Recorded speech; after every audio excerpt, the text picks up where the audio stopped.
Good eye.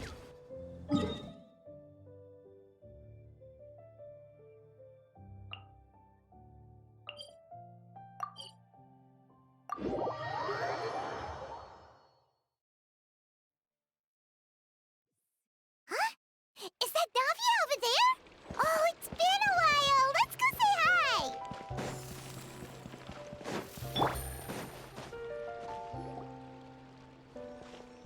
Hey, Navia! What you up to? Shh!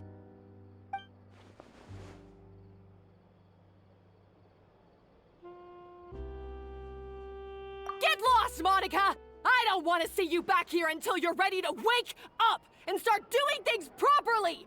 Right now, you're a disgrace to my kitchen and to the Hotel Debord name! It was an accident. I'm sorry, did you hear me asking for excuses? No, I'll do better, I promise. Why is she so aggressive? She won't even listen to what the poor girl has to say. Oh, hey, cut her some slack. You gotta at least hear her out. Wait! Huh? Who do you think you are telling me?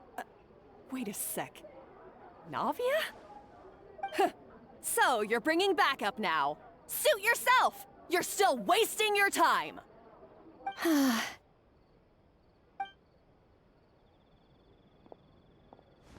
Savannah, is this how you always treat your staff? My staff is right. I'm the one in charge here now. And last time I checked, the Hotel Debord doesn't take orders from the Spina di Rosula. Of course. How you run your kitchen is none of our business. But when a member of your staff is so overworked he becomes gravely ill, that most definitely is our business. We're going to stand up for him, whether you like it or not. Overworked? I've said it before and I'll say it again. If Firmin can't handle the job, then tough luck. There are plenty of other capable people I can hire instead. But Firmin can do the job, he just... Monica, back inside, now! Huh? But you said I shouldn't come back until... Just do as you're told, and not another word out of you! Come on, we have work to do! Wow, what a horrible person! Sorry. Looks like I've dragged you into some drama again. Her name is Savannah. She's the new head chef at Hotel Debord. Ever since she took the job, she's been enforcing a brutal work regime and putting a huge amount of pressure on her staff. One guy was so overworked, he collapsed from illness. He's been bedridden for days, and he can barely even talk properly. I'm sorry. I'm sorry. It's all my fault. I don't deserve to be a chef. At his family's request, the Spina di Rosula is trying to mediate on his behalf. We're not exactly making a ton of progress, as you saw. Savannah is adamant that Firmin's exhaustion and illness have nothing to do with her or how she's been running her kitchen. She's refusing to have any kind of meaningful dialogue with us. Our next thought was to talk to the other chefs at the restaurant and get a better idea of their working conditions. But with Savannah watching them like a hawk, no one has been willing to open up. And that's why I'm here, doing it the old-fashioned way. Camping out, watching, and waiting for an opportunity. Oh, shoot! It all makes sense now. Sorry. Paimon should have thunk before she spoke. Did Paimon ruin everything? Oh, no, not at all, Paimon. Honestly, the way she was laying into Monica, someone had to step in. I'm sure I would have piped up if you hadn't. And besides, I don't really think I'm built for espionage. Yeah, meaning it's gonna be all the more difficult to get the inside scoop now. Oh, I might as well head back to the Fleuve Cendre then. We'll need to come up with a whole new game plan. Paimon will join you, 'cause this is kinda all Paimon's fault. Guys, it's fine. You don't need to worry about it. That said, if you were planning to visit the Fleuve Cendre anyway, let me take you out for a meal. I'll make sure it's a proper feast. A really famous chef just joined the Spina di Rosulas tavern. Her name is... Sorry to interrupt. I just wanted to apologize for the scene you witnessed just now.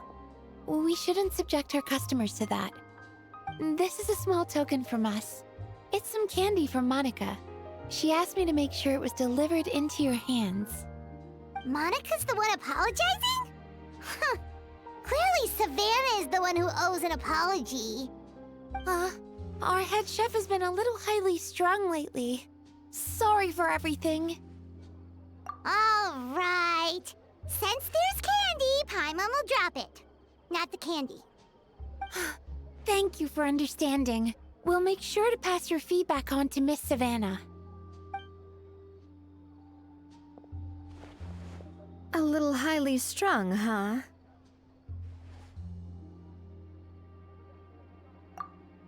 Paimon doesn't get it. How did someone like her even become head chef? Well, according to Firmin's family, she hasn't always been like this. But that's a story for another time. Let's try this candy.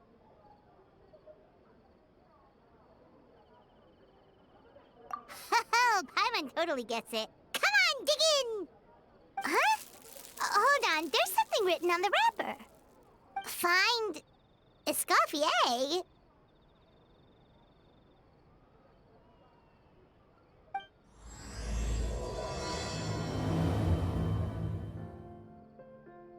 Escoffier?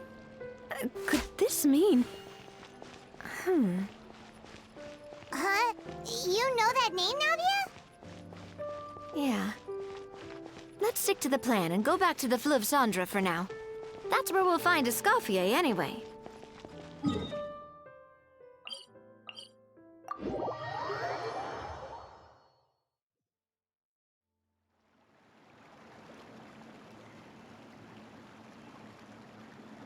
So, who is this Escoffier, anyway? Well, for starters, she used to be the head chef at the Hotel Debord, before Savannah.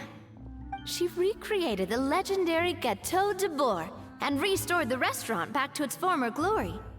Safe to say, she's the most renowned head chef in the Hotel Debord's history, after the culinary genius Modeste himself. Gâteau Debord? That's the super exclusive cake that they only sell a few slices a day, right? Wow. Why the heck would she let Savannah take her place? Well, apparently, the Hotel Debord was reported for a safety incident. Someone claims that the kitchen was adding an illegal substance to their menu. But none of the chefs had any idea how it could have gotten into the food. In the end, Escoffier decided that as head chef, she should take responsibility. And she was sent to the Fortress of Meripede. The Fortress of Meripede?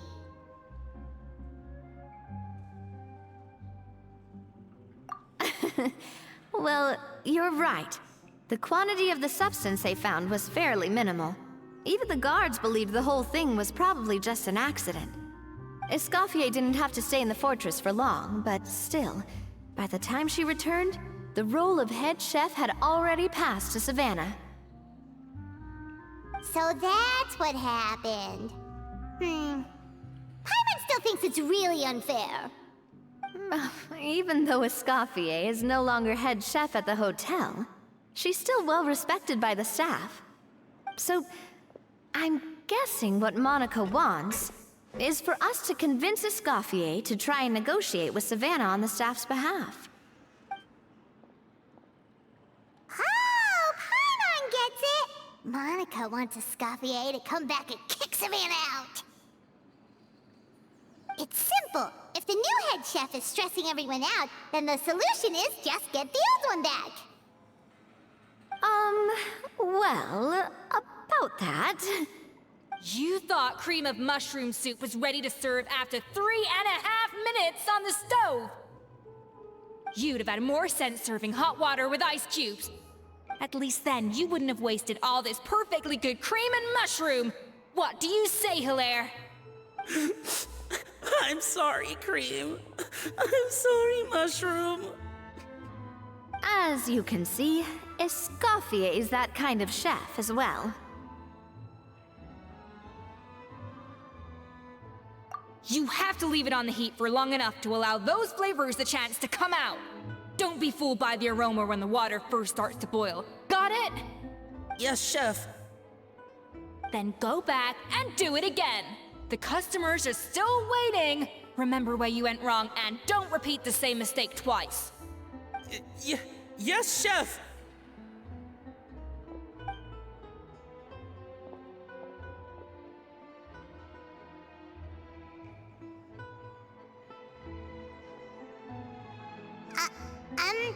Excuse us,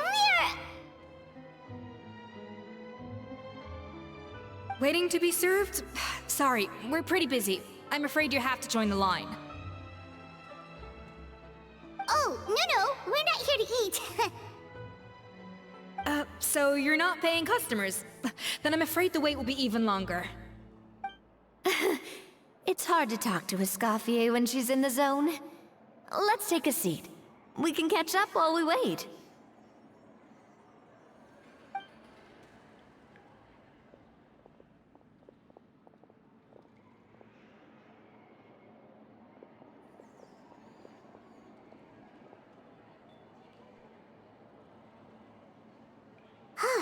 Looks like the rush hour is finally over. Is it always this busy here? These days, yes. I'd say business has tripled since Escoffier joined as temporary head chef. Well, in her words, the Hotel Debord doesn't need her anymore. It doesn't look like she's got any plans to go back. I guess I'll be heading off then. Wait, take these home with you. We can't serve them now, and there's no sense in letting them go to waste. Oh, thank you, Chef. For what? Like I said, I just don't want them going to waste. Oh, and tell Firmin to get well soon, so you're not running yourself ragged every single shift.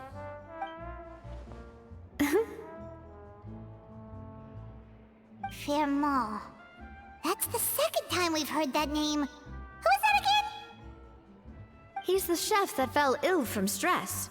Hilaire is his son. And with Mom stuck at home taking care of Dad, he decided to pick up some work to help pay the bills. Escoffier knows their situation, so she's been making some extra food every day for him to take home. Hey, I heard that, Navia! I've told you before, no one's making extra food. Hilaire is making blunders in the kitchen, and I can't serve his failed dishes, so he might as well take them home. Yeah, failed dishes that just so happen to be nutritionally complete every single time. So you two must be the world-famous traveler and his companion, Paimon. Yes? Is there something I can help you with? Oh, so you know us already. We'll skip the introduction then. We're here to talk about Savannah.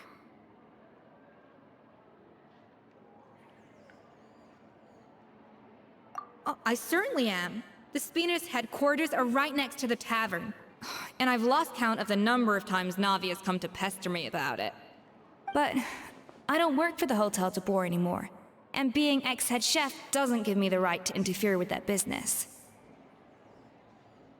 Besides, I'm the one who persuaded Savannah to take the job in the first place. What?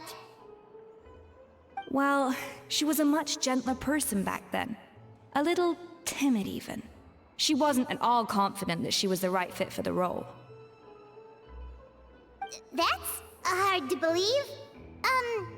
Are we definitely talking about the same Savannah here?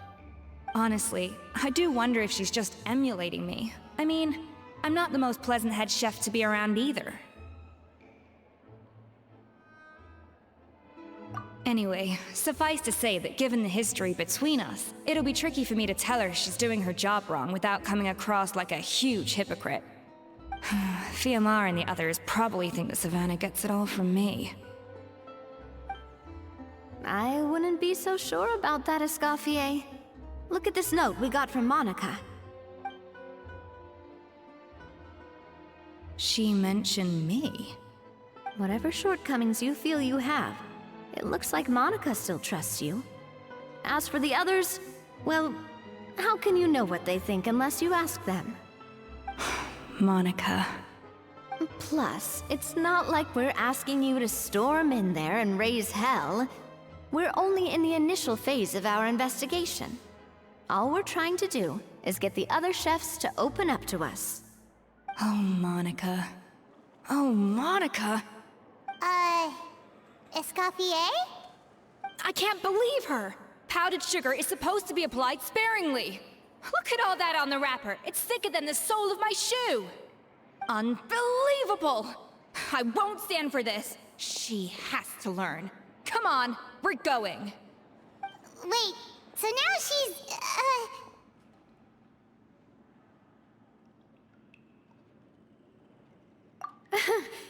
Let's go catch up to her. We don't want to keep her waiting.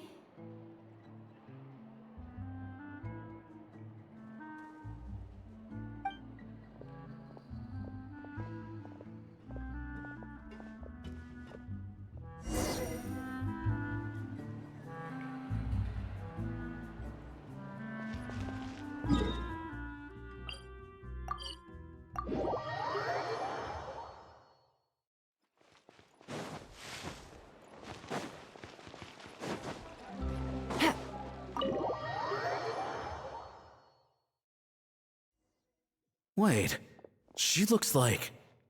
Is that Escoffier? Escoffier's back? Yes! I've missed her cooking! I was just saying, Hotel Debord is nothing without her. You can't match Escoffier's talent. I'm sorry. I'm so sorry.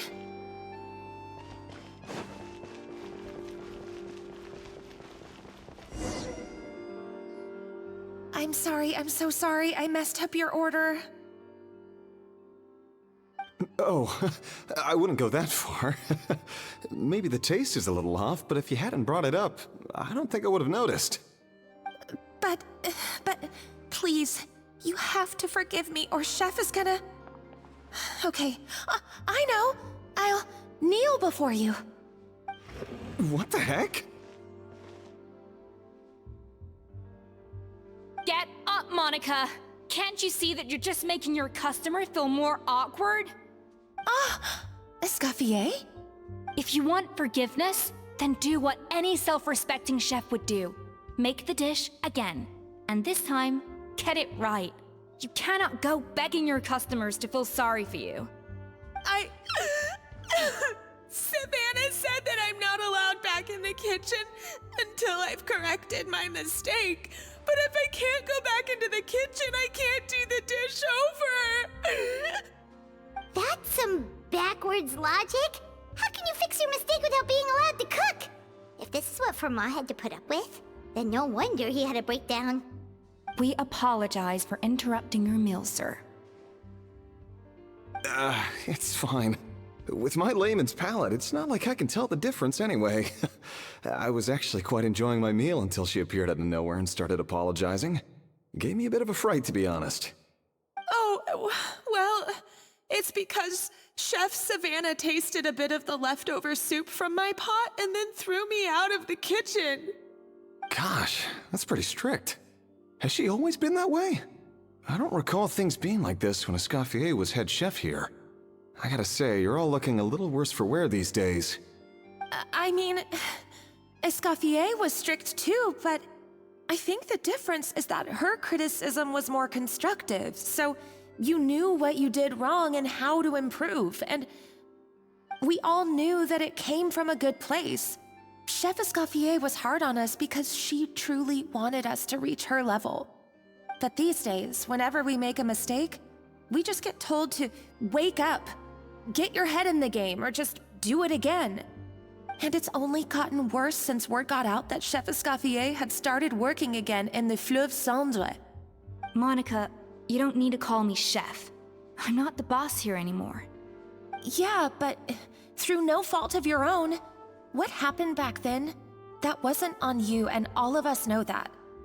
That banquet was a huge event, and so many staff were involved every step of the way. With so many moving parts, there's no way of knowing how that lumiline ended up in the food we served. Lumiline? What's that? A new drug from the Fontaine Research Institute, produced from an extract of the lumitoile. Apparently it sharpens the senses, so they used it to treat people with impaired responses to stimuli. Oh, yeah, I've heard about that. They found out you can use it as a flavor enhancer since it stimulates the taste buds. Makes things pretty addictive. They also found that overuse can have mood-altering effects, and even lead to nerve damage. So it quickly ended up on the guards' list of controlled substances.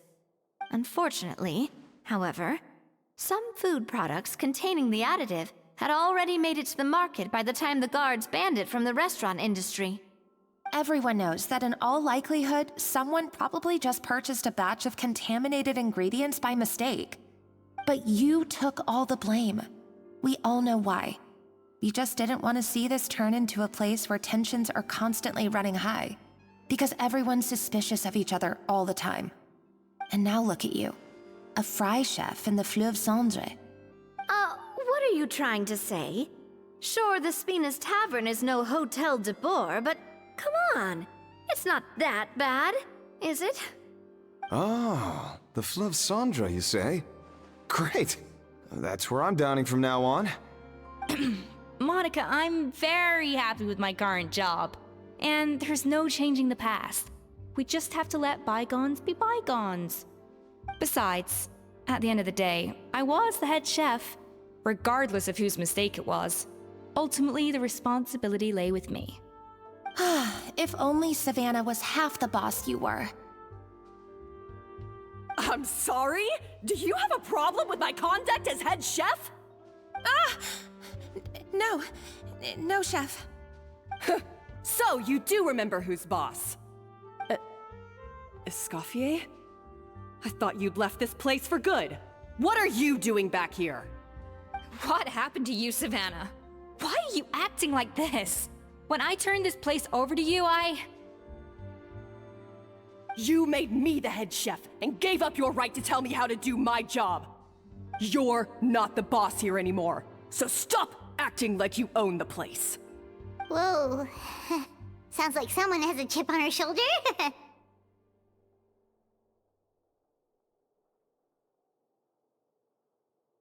Oh, Savannah! My God, have you grown a temper since I last saw you? Have you put even half the amount of energy into improving your cooking skills, or are you still using the Pluie Lotus as an off-brand marcotte, thinking no one can tell the difference? That's none of your business! What happened to not storming in and raising hell? Ho ho! I was not expecting to see something this spicy as soon as Escoffier returned. Huh? Fan-Asian? Aye, miladies. Might I make a humble suggestion? Given that we have ourselves a tête-à-tête between chefs at the Hotel Debord, I dare say it would be de rigueur to settle this the traditional way. The traditional way? That can only mean one thing.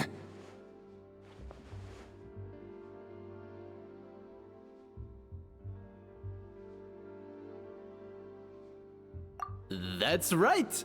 I'm talking, of course, about the tradition established by Modeste himself. The cooking contest! According to legend, the founders of Hotel Debord, Modeste and Savelli, used this method to resolve all of their disputes. Everything from petty arguments over next week's menu to disagreements over the strategic direction of the restaurant.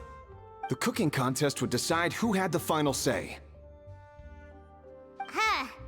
Sounds like they had a lot of free time on their hands. Ah, well, it might sound that way to us. But in fact, the cooking contest played an enormous role in motivating chefs to hone their skills. reaching new heights of excellence in the culinary arts. And indeed, the reintroduction of this institution in recent years has surely been instrumental in transforming the Hôtel Debord into the top-ranking restaurant in Fontaine. Reintroduction? Someone brought it back? Who? What say you, Escoffier? Surely you of all people won't back down from this challenge. It was you who put the rule in place, after all.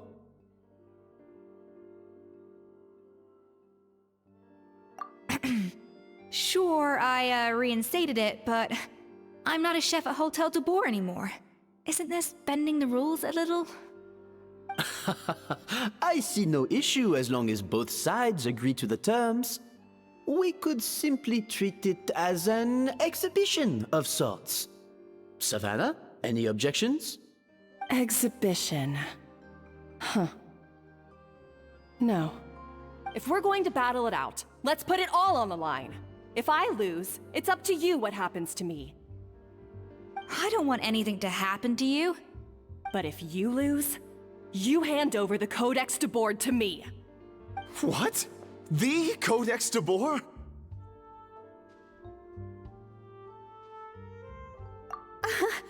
Only the legendary handbook written by the original head chef Modeste.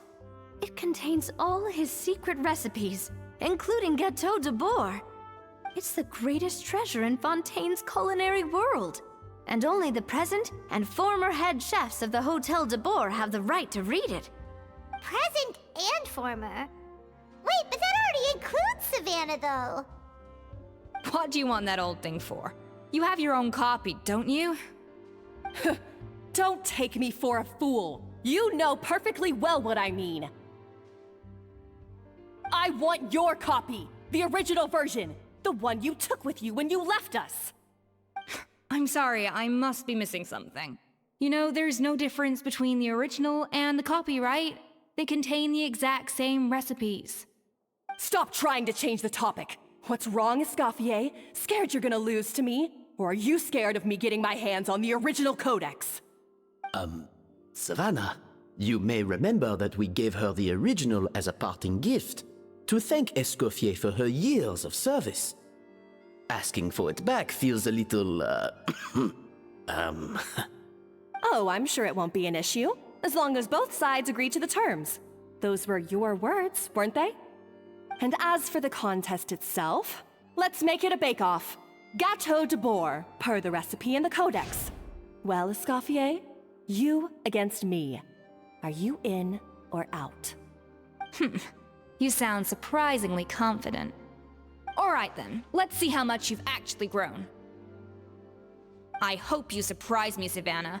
I'd hate to find out that all you've learned after this long is how to chew people's heads off. Believe me, I'll show you. Escoffier, are you sure this is a good idea? You accepted her terms a little hastily. Oh, it'll be fine. Let's head back to the Fleuve Cendres so I can get prepping.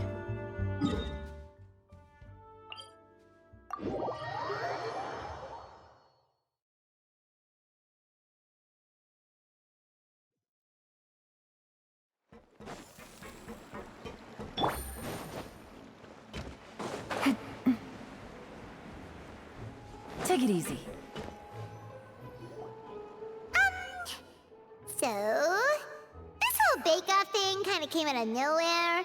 Was it really sensible to just go along with it? Well, I got a sense that she's holding something back. But we chefs always express ourselves in our cooking. So if she won't talk, this might be the best way to find out what's really going on with her. Huh? Holding back? Sure didn't sound that way to Paimon. Escoffier only picked up on it because she's the same way. Always closed off, never letting you know what she really thinks. That's patently false, at least where your macarons are concerned. I've been nothing but truthful with you about the disgraceful amount of sugar you use. Okay, that's one case where you can keep your thoughts to yourself. Oh, That? Well, it's not so much a recipe book as a diary of Modeste's adventures. Back in the day, he and his good friend Savelli explored far and wide, partly adventuring, partly looking for new ingredients and developing new recipes. Their creations had an enormous influence on the course of Fontaine cuisine, turning it into a much more vibrant and diverse scene. For instance, legend has it that the original Gâteau Debord was made using a special secret ingredient that Modeste discovered on one of his adventures. So rare was the ingredient that they could never make more than 16 slices of the cake per day. But everyone who tried it claimed that it was one of the most blissful and invigorating things they had ever tasted. Modeste and Savelli went on to found the original Hôtel Debord, which catapulted them to stardom in Fontaine's culinary world. Especially Modeste. He was hailed as a once-in-a-generation genius, and over time, the recipes from his adventure log became known as the Codex Debord. Ah, Paimon's heard this kind of story before. Armed with the Codex, the Hôtel Debord took its rightful place as the finest restaurant in the land, serving those recipes for centuries to come. Something like that? What? No, of course not. Cooking is a constantly evolving art form. How could any restaurant survive if they only served food that was popular last century? Anyway, never mind centuries. Savelli and Modeste parted ways not even 10 years after their rise to fame. Then, Modeste passed away while he was still in his prime. And that was it. The end of the Hôtel Debord's heyday.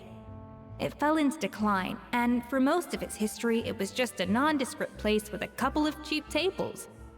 It's only in recent decades that it started recovering. Even then, it still took numerous relocations and changes of management before we finally ended up with Vanigem and the restaurant we have today. Oh! So the Codex really isn't all that, then. Paimon figured it was like one of those mystical books they have in Liyue's martial arts novels, where the main character learns all their secret powers from. Yes, well, that's fiction, and this is reality. You can't meet the tastes of modern diners by following some ancient recipes from a dusty old book. Case in point. Even the Gâteau Debord they sell now is actually Escoffier's reimagination. Wait, really? Why though? Didn't that recipe make it into the Codex? It did, but like I said, it's the dusty old book now, and the records aren't as legible as they once were. Not to mention that there's no way of finding the secret ingredient Modeste wrote about. So, reimagination is right. I consulted some historical records and took what I could from the Codex. But ultimately, the Gâteau Debord of today is my own recipe. As for why we gave it the same name and kept the tradition of only selling 16 slices a day, well, you've got Vanigem's business sense to thank for that. Oh! Huh. Well, that kind of takes all the mystique out of it. Hey now, it might not be the original Gâteau Debord, but it's still the most delicious cake in Fontaine today. And who knows, maybe Escoffier's version is more suited to your palate. Just think, if the original truly was the perfect cake you're imagining it to be, there's no way the recipe would have been lost to history, right? Not to mention that the Hôtel Debord never would have fallen into a slump. Anyway, before I left my role as head chef, I made a copy of all the recipes from the Codex, including my own improved versions, and turned them over to Savanna. So why is she so interested in the original copy? Could it be a symbolic thing? Like, whoever holds the original Codex Debord is the true head chef? Well, it was clearly precious enough to give to Escoffier as a parting gift. Meanwhile, Savanna only got a copy. Maybe from her point of view, it's like management doesn't truly see her as being worthy of the role. You think so? The only thing is, it was her suggestion to gift me the original in the first place. Well, a joint decision by her and Vanigem. But still. What? Huh.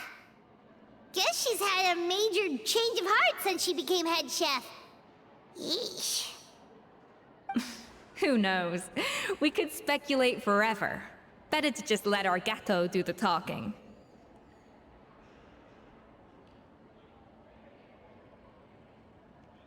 It means besting her in this bake-off, and then getting her to explain herself, even if I have to beat it out of her with a spatula.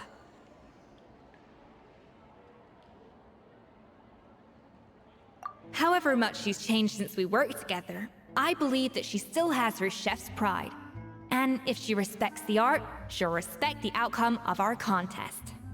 Well, I'm confident that you and your spatula can get justice for Firmin. All you need to do now is win the contest. But that should be a breeze for you. Let's not get too ahead of ourselves.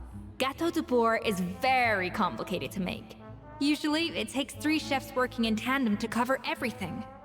Now, if I had to push it, I could probably do the work of 3 chefs myself. But I'd prefer to play it safe if I can find a couple of assistants in time. Well, that's easy. The 3 of us are veterans in the kitchen. You just need to pick 2 of us. Well, I have heard the Traveler is an accomplished cook, as well as a warrior. But be warned, I will hold you to exceptionally high standards. Think you're up to the task?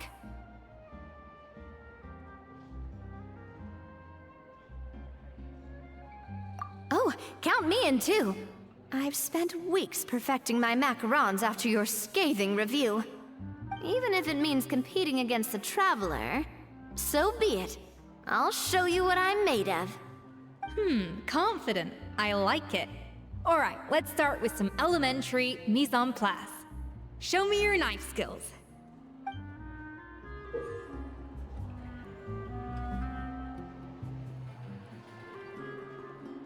I've always called it chopping stuff up, not mise en place.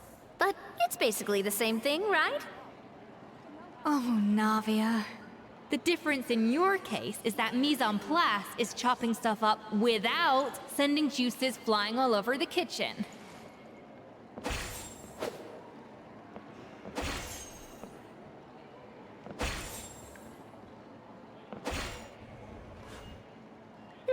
Looks like you found that easier than I expected.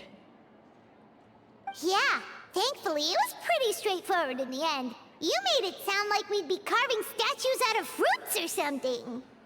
Well, brace yourself, because the next step is anything but straightforward. I'll be using this cold press to extract flavor compounds from the ingredients. A kind of special food processor I got the Fontaine Research Institute to make for me. It uses cold temperature extraction to isolate the essence of cooking ingredients, which can then be used to flavor dishes more precisely. But this isn't exactly standard kitchen equipment, so that probably didn't make a whole lot of sense. Let me give you a demonstration instead.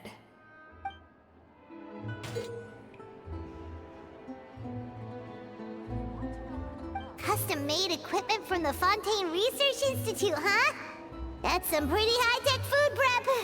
Paimon's never used anything this weird before. Cool. No, weird. A little amuse-bouche.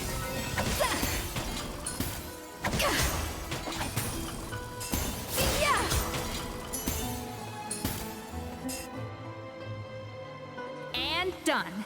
These are the flavor compounds extracted from our ingredients. I processed all the fruit you chopped up earlier. Wow! Even the smell is so much more concentrated. What next? Do we add all this stuff in? Absolutely not! Throwing everything in at once will ruin the balance of flavors.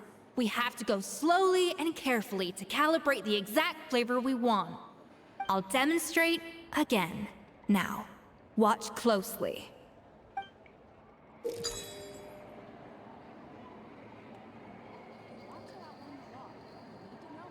Slowly and carefully.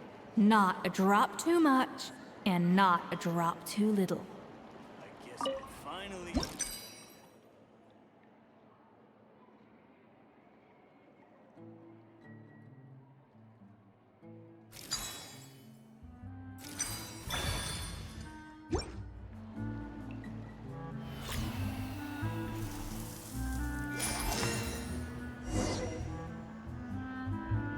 voila! Now it's your turn.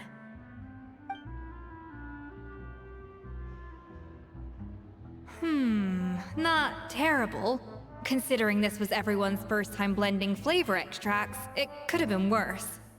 But the traveler's work was surprisingly good. Are you sure you've never done this before? You got almost perfect results on your first try. That goes without saying. Still, credit where credit's due. You did well. Alright, now for the part I've been looking forward to. I want each of you to cook something from the Hotel Debord's current menu. I'll judge your submissions and give you a final score.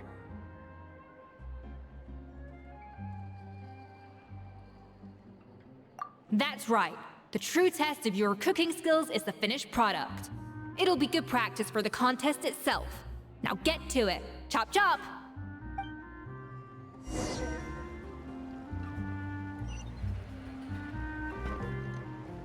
How's it going? Have you picked a dish yet? Choose wisely. I expect you to present the most delicious thing on the menu.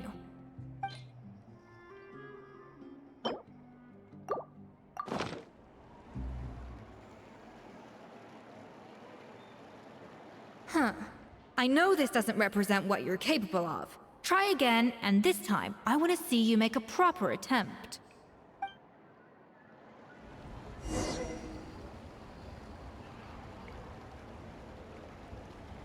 How's it going? Have you picked a dish yet? Choose.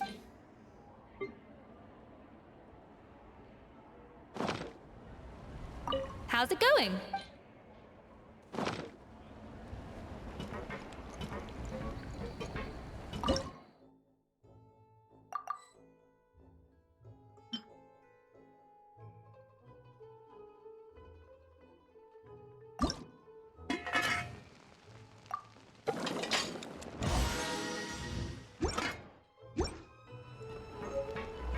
How's it going?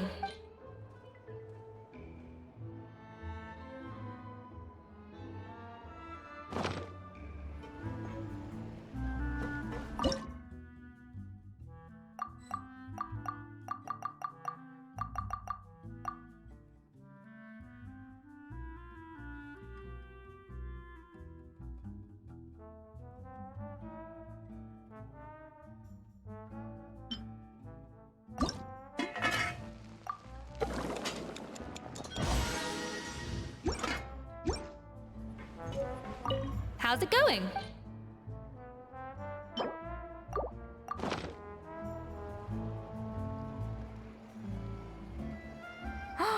Look at that! With the grace of a snow-winged goose, as I like to say. Now, let the grating commence.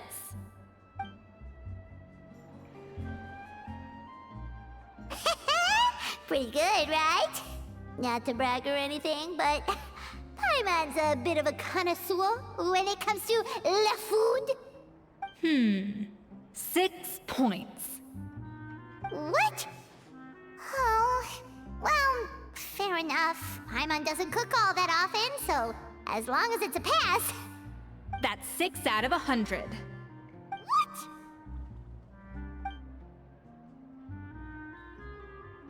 You say you're a connoisseur, but it's quite clear from this dish that you have far more experience consuming food than creating it. By that logic, I suppose you think listening to Lady Farina on repeat every day would make you an opera singer. Aww. Me next, me next! I'll have you know that this batch of macarons has 2 whole tablespoons less sugar than my previous ones. So you went from 12 tablespoons to 10? Well, it's nice to know you actually measured it out. Because it tastes like you just threw in whatever was left in the jar. 6 points.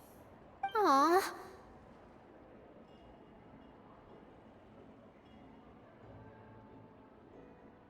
Now to the final dish. So, what do you think? This is our last hope. 8 points. Darn! That's barely higher than what we got.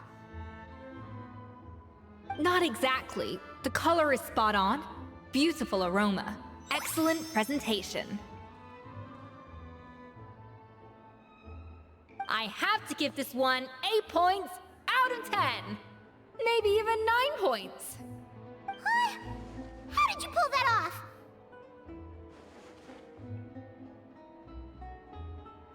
Don't get me wrong, there's room for improvement. But still, this is clearly the work of an accomplished chef.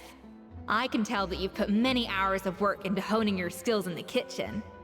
I can really taste the grace of the snow-winged goose in this dish. The traveler's journey, with all its trials, tribulations, and setbacks. Not to mention the frustrations of having a picky eater for a partner. Hey, you made that last part up! No way did you taste that! Well, it looks like I lost fair and square. I guess you'll be taking the Traveler as one of your assistants then? But if it takes 3 chefs, that still leaves 1 slot remaining. Maybe Paimon and Navia should keep practicing and see how it goes? Chef Escoffier! Oh, it's Hilaire! What brings you here? I heard the news about the cooking contest. You're doing Gâteau Debord, right? I was just wondering if you needed any help? And you think you're up to the task, do you? Oh, no, I know I'm not there yet. It's actually my dad who wanted to help.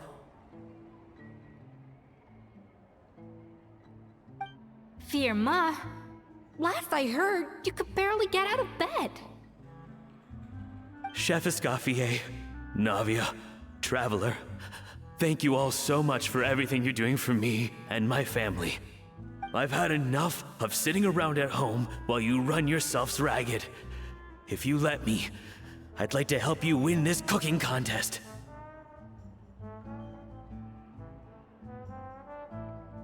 Yeah, I was gonna say the same thing.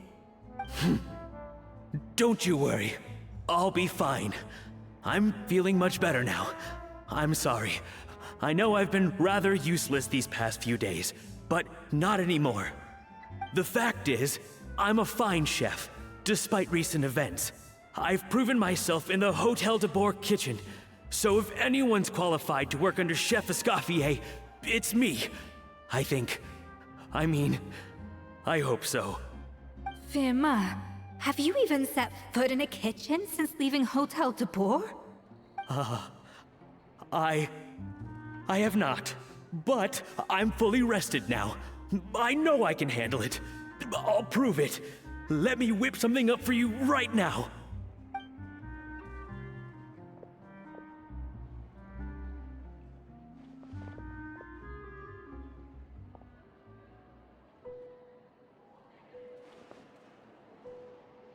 Huh? That's strange.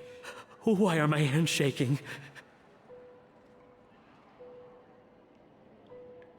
What do you call this, Firmin? I can't seem to grip my knife. Do it again! Again! Again! I... Hopeless. Get out of my kitchen yesterday.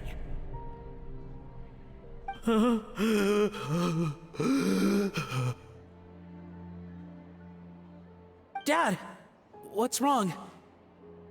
I don't understand. I was feeling so much better, and then Will I never be able to work in a kitchen again? Dad, talk to me. What happened? I think the real issue here is not physical exhaustion, but psychological trauma.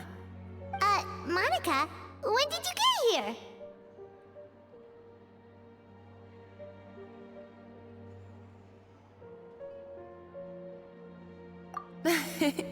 Probably because you were all concentrating so hard on your cooking. I didn't want to interrupt your flow. But anyway, Firmin, I'm so sorry.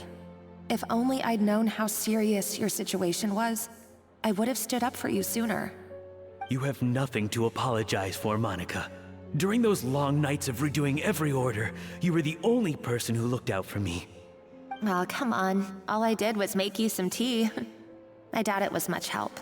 Savannah was so ruthless toward you. I probably should have brought you something stronger. She sounds like the worst.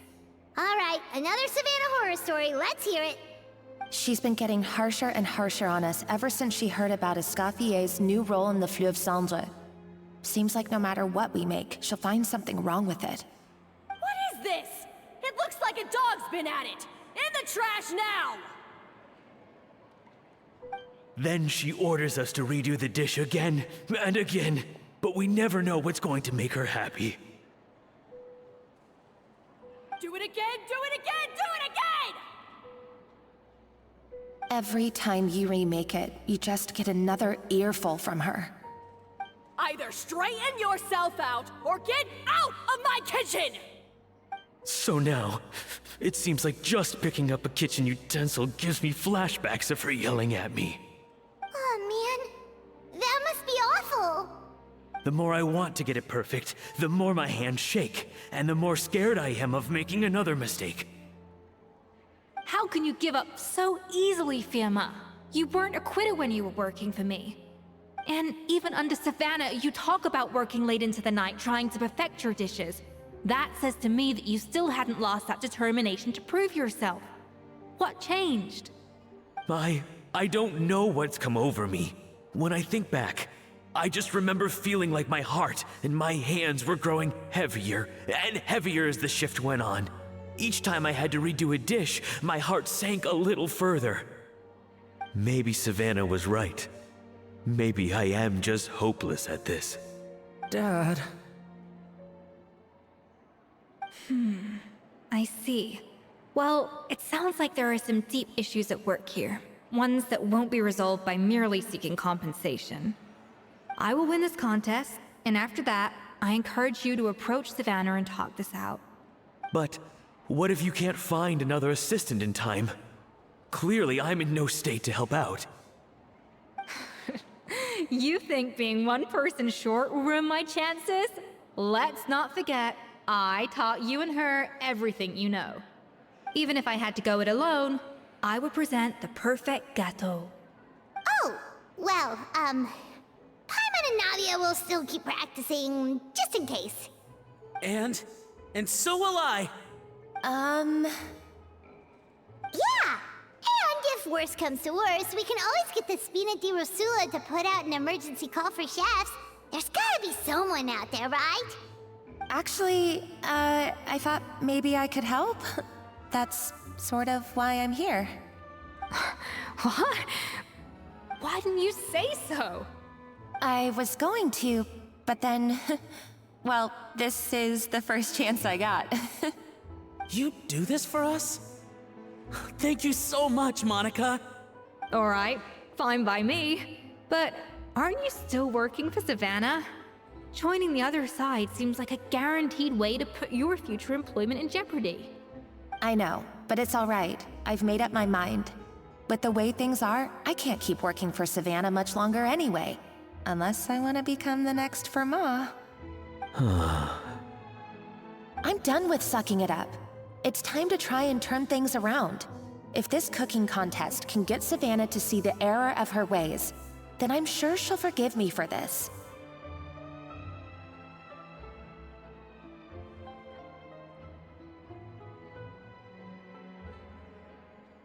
Well, Paimon didn't think we'd be poaching from Savannah's staff to get our third person, but there you go. Anyway, Monica's a professional chef, so nothing could possibly go wrong now. Great! Then it's settled. And to congratulate you all on making the team, I propose a Spina-sponsored meal to celebrate. Spina sponsored? Wait, you mean I'm cooking? Well, I promised the traveler a feast in the Fleuve Cendre. And I know how much you've been looking forward to it. Yeah! Feast, feast, feast!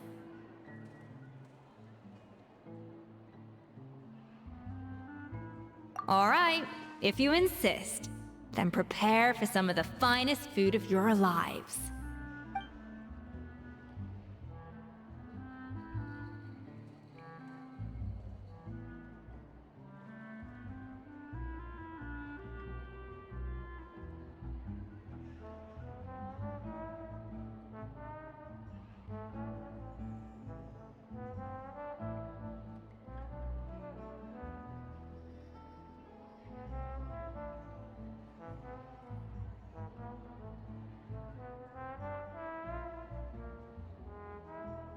That's not a bad idea, actually.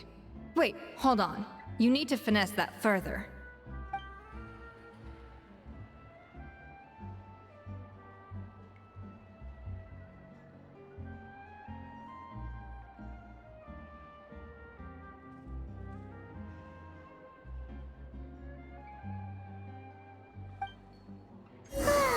That was a dream come true. Paimon never knew Fontanian cuisine could be this good. Yes.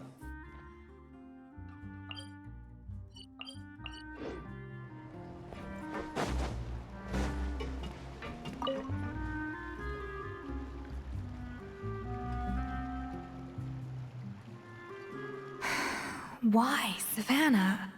Why?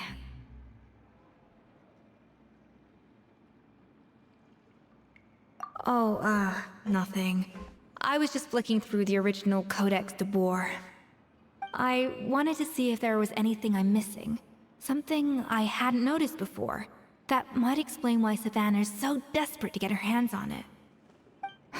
But I can't find anything. It's just some hastily scribbled recipes in between diary entries from Modeste's adventuring phase. And most of it's not even legible anymore. The copy I gave her not only has all the recipes in full, but even includes my own private tips and notes from years of experience. Surely that's infinitely more useful than this old thing. Yeah, maybe. Still, it's just hard for me to imagine that the Savannah I knew would go to all this effort just to make a point.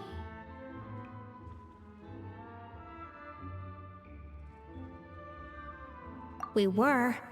At least I always thought we were.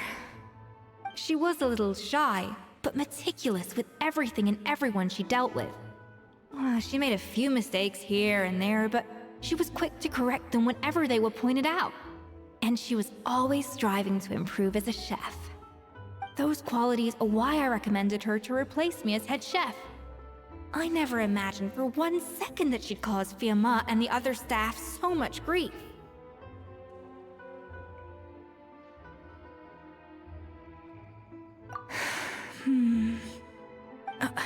Well, I mean to an extent, of course. I pushed hard for her to get the role. And the idea that she turned out like this because of me is difficult to come to terms with. I wonder if this is how Modeste felt back when he was writing the Codex.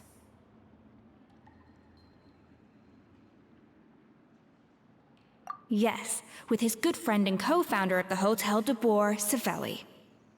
The story goes that after Modeste unveiled his Gâteau Debord and was hailed as a culinary genius, he was admired and adored by all. But his newfound fame slowly drove him and Savelli apart. Unlike Modeste, whose every new creation was an instant hit, Savelli seemed to face setbacks at every turn.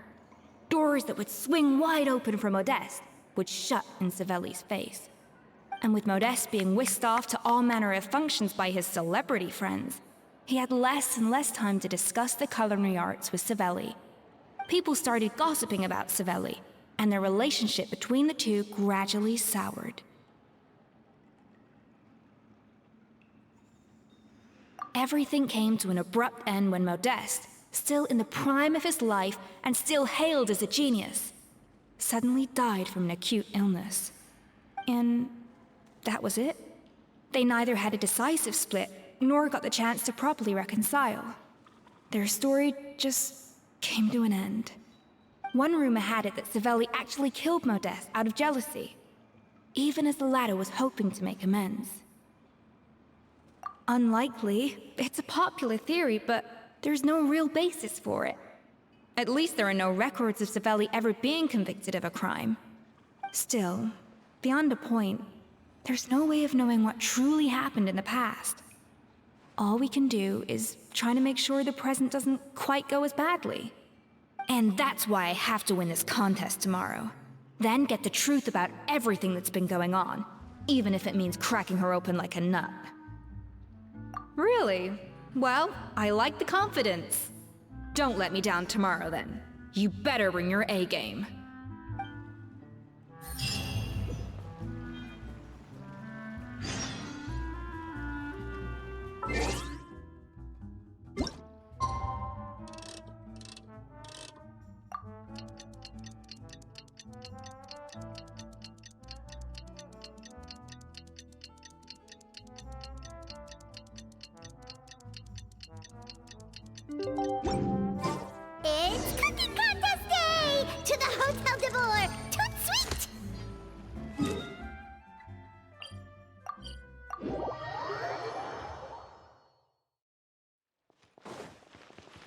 Did you hear the news? Escoffier's coming back for a cooking contest. Wait, seriously? Escoffier in a cooking contest? Now that I've got to see. I don't get it. Why would anyone in their right mind challenge her to a cooking contest?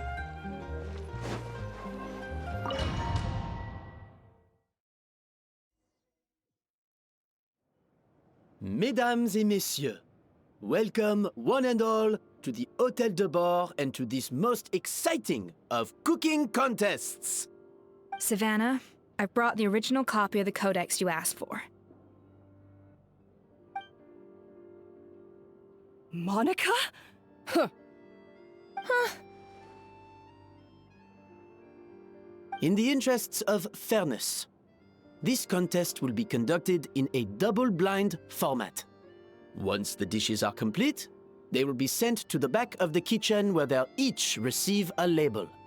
The labels will be placed out of sight underneath the plates, only to be revealed after the judges have sampled them and reached a final verdict. This is to ensure that no one will know which dish is made by which contestant. As one of the judges, I promise to be fair and impartial. When my meal got interrupted yesterday, I never thought this is how they'd make it up to me. Getting a seat on the judging panel is a pretty sweet deal. Both contestants have taken their positions. Then, without further ado, let the Hôtel Debord cooking contest commence!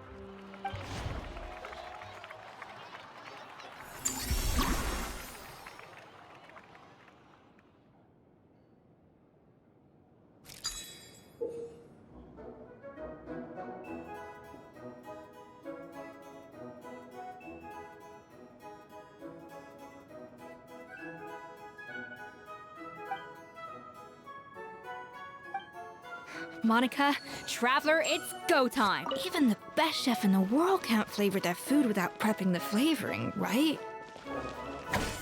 Alphonse, Gaspard, get to work! Do not disappoint me. Looks like our two head chefs are raring to go.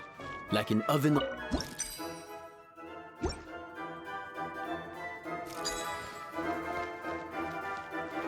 to the freezer!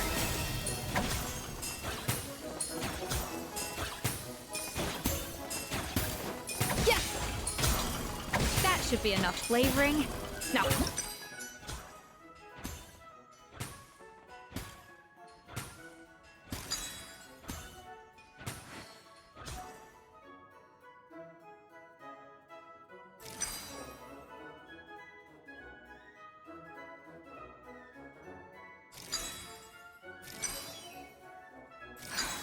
stay calm, Escoffier. There has to be a way to balance the flavors. Just think.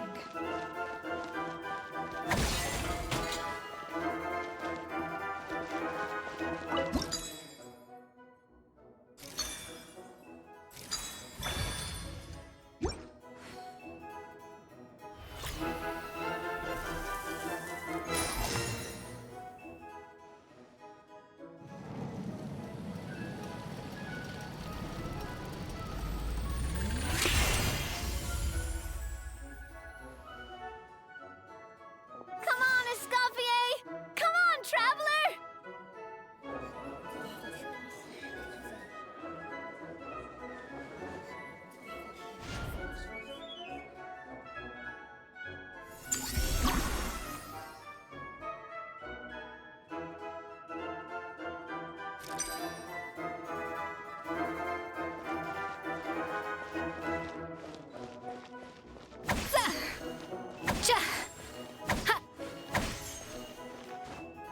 A little amuse-bouche.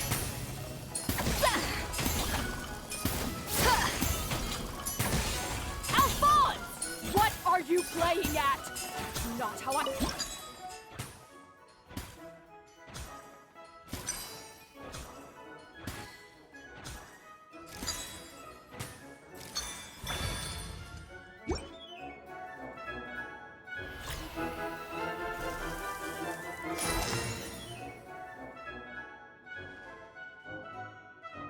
So, what do you think?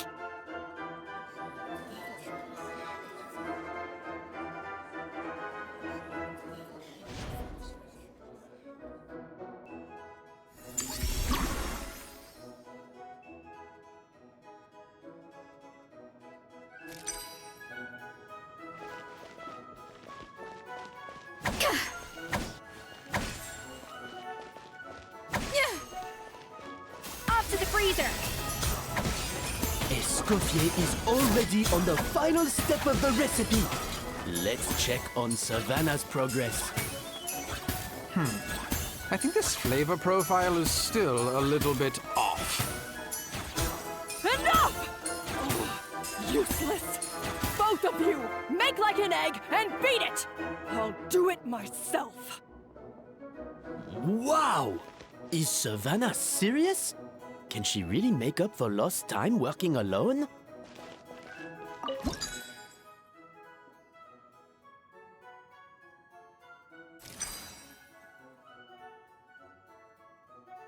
The balance of flavors is about right, but the quantity is too low.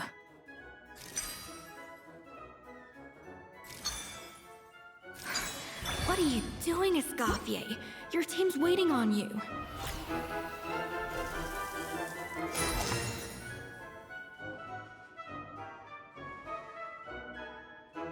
You can't match Escoffier's talent.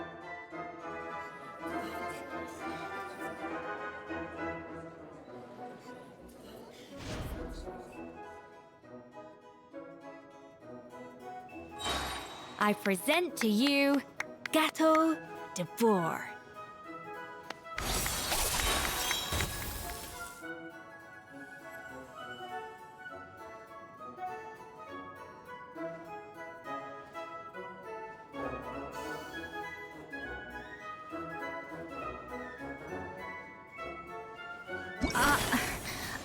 I was just exercising caution. I had to make sure everything was perfect.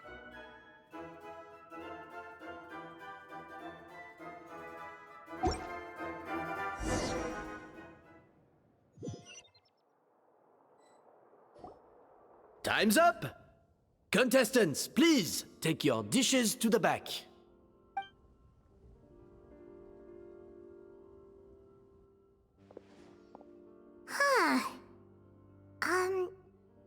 That guy was right. You really can't tell whose is whose just by looking at them. We both made the same dish after all. For all her flaws, Savannah's a talented chef who earned my recommendation for good reason.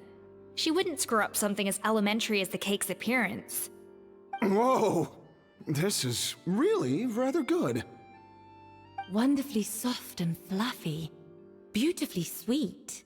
This is a masterclass in how to make Gâteau Debord. I would give this one at least 9.9 out of 10! Only because there's something about the flavor of the base. It's just a little different from the recipe I'm used to. Huh? Really? I couldn't tell.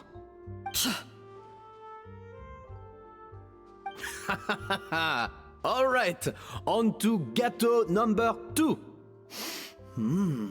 I haven't had a single bite and already this aroma is a delight to the senses.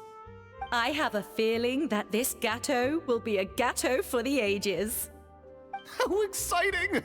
I'm gonna dig in.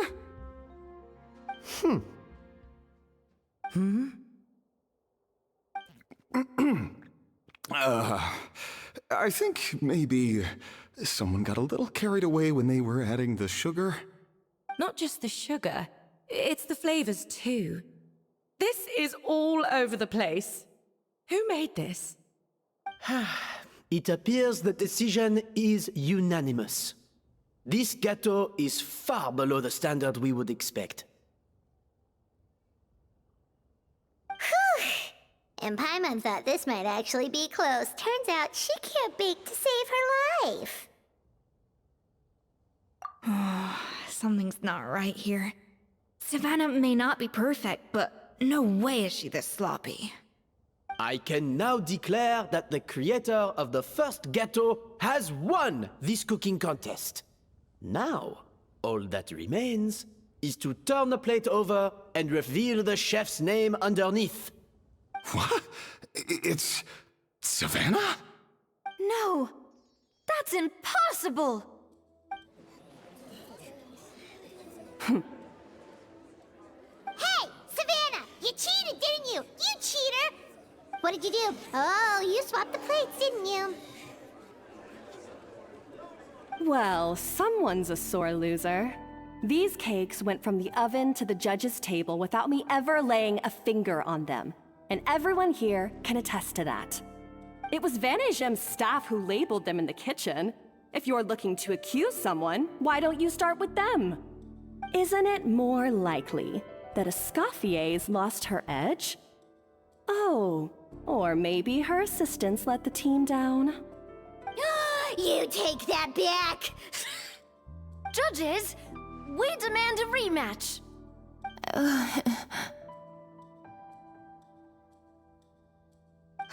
That's enough!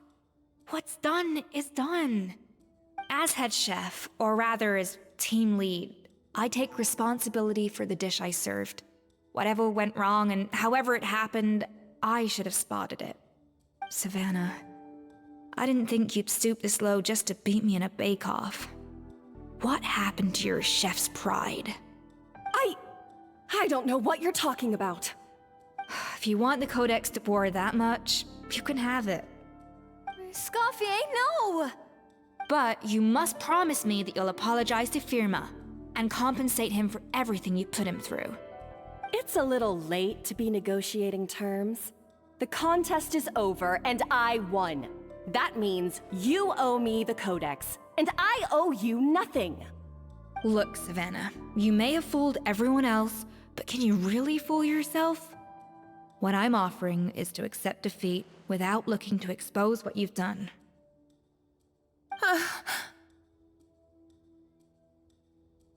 But only on the condition that you promise to stop putting so much pressure on your staff. Fine. I'll treat this as your final handover of duties from one head chef to the next.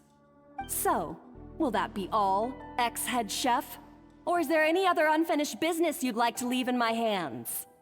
I didn't mean that to be a scolding from your former boss, just a word of advice from a fellow chef and a friend.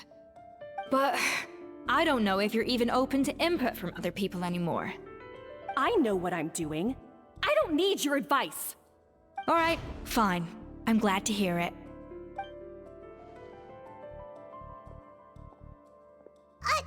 Escoffier! The Codex Debord! Finally. Now, at long last, I will succeed. Escoffier? How could you let her get away with this? Yeah! The Codex is a souvenir of your time here! Doesn't that mean anything to you? It's all right. It was just a bake-off, not the end of the world. I'm already over it. Besides, it's not all bad. She agreed to compensate Firmin. That's mission accomplished for the Spina. Honestly, if I'd have known that giving her the Codex would solve everything, I'd have just done that in the first place. I mean, why bother with the whole cooking contest? It's such a waste of time and energy.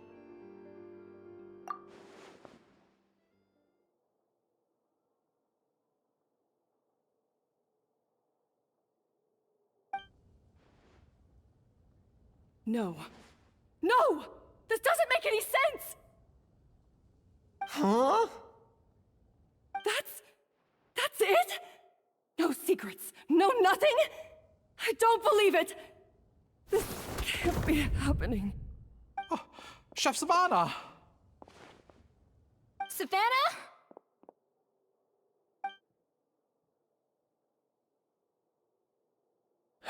It's nothing life-threatening.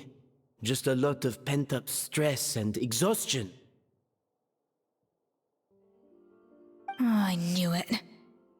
Pent-up stress?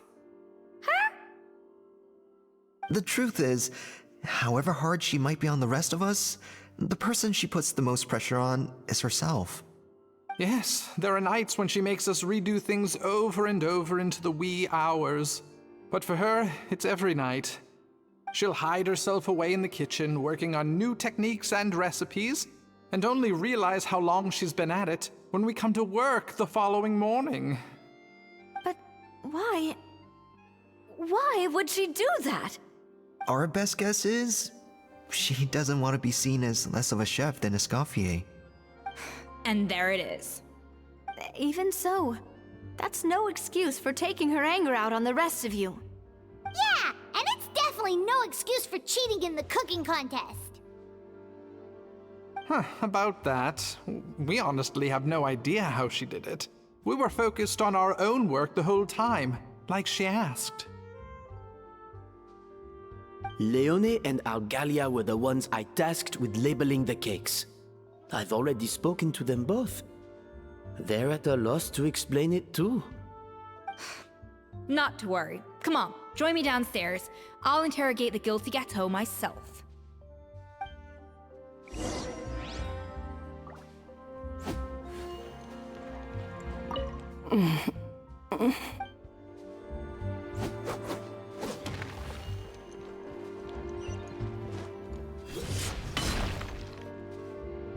Well, how is it? Have you figured out what it was? Oh, this is aggravated assault on my palate. I'd rather eat wet cement than this. Is it really that bad? I made sure to taste test it before it was served.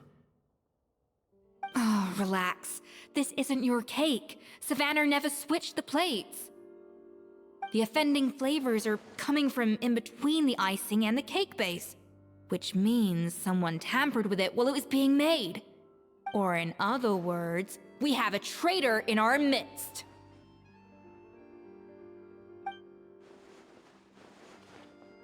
I'm sorry. I was forced into it. It was Chef Savannah. She said if I didn't cooperate, she would... Calm down, Monica. I've already accepted defeat. And if I wanted retribution, I would have brought this up when the results were announced. Whatever's going on with you, just spill the beans. There's no need to hide it.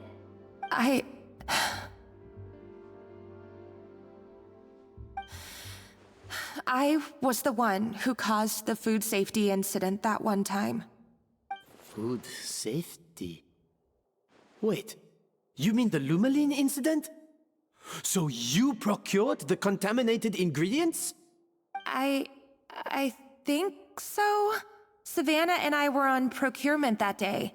I didn't check everything as well as I should have, and so I let contaminated ingredients make it into the kitchen. But I swear I didn't do it on purpose.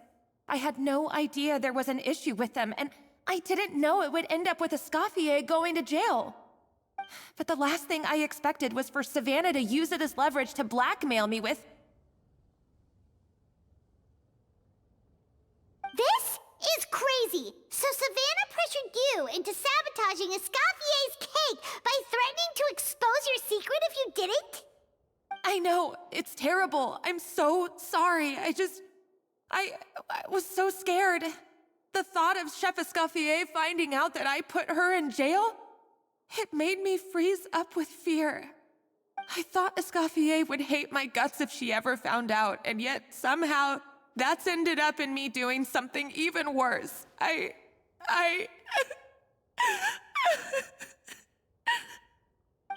Seriously? All this fuss over a little slip-up? Huh? Firstly, it's not like I got a life sentence. I did my stint at the fortress, and now I'm out. And secondly, I had my own reasons for leaving the Hotel Debord. This wasn't the only factor.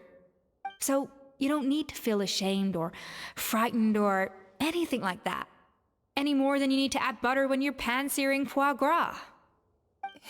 You mean... you forgive me?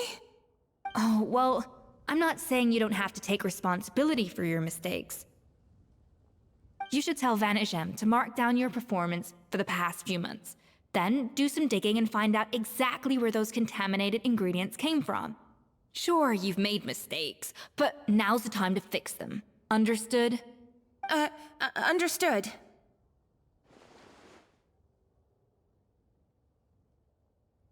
Good. Now, back to Savannah. What about the original codex would compel her to resort to blackmail? I have my suspicions. Not that I've got any proof to back them up, though. Ugh. What happened to me?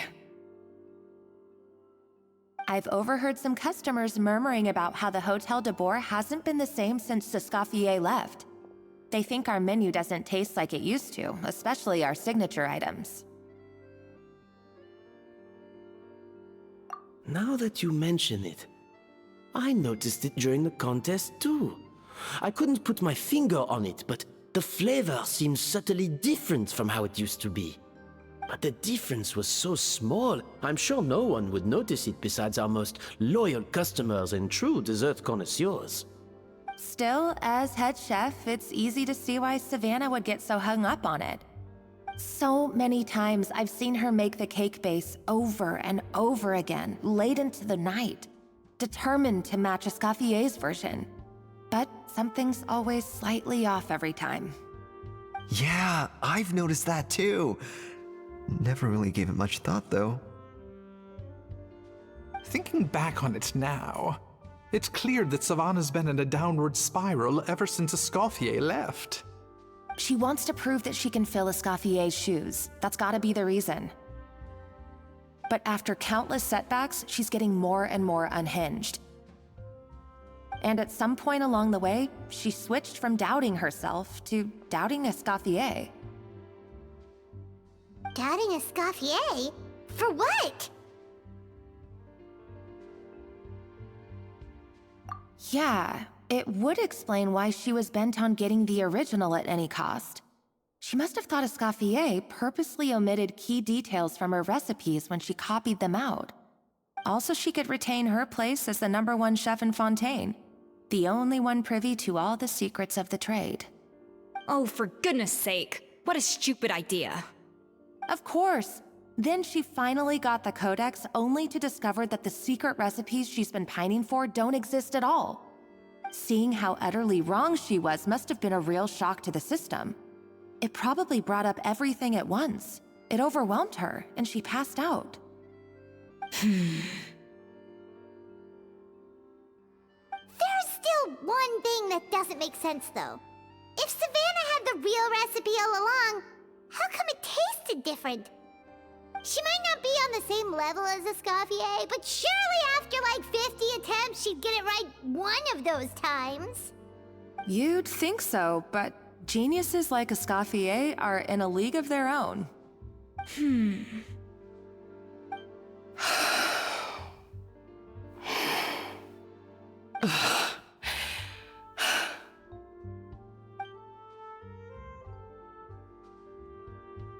New head chef, you say?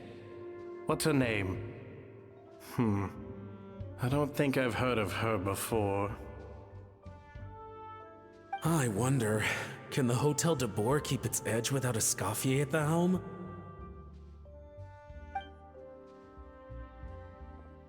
This tastes different from last time. Is it undercooked or something?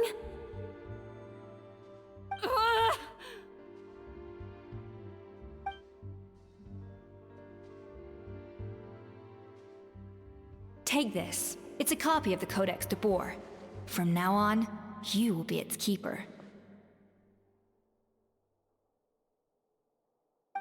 Don't listen to the doubters. If I say you can do it, then you can do it. Even if you don't believe in yourself, at least believe in me. Hey, did you hear me? Once I'm gone, the restaurant is all yours.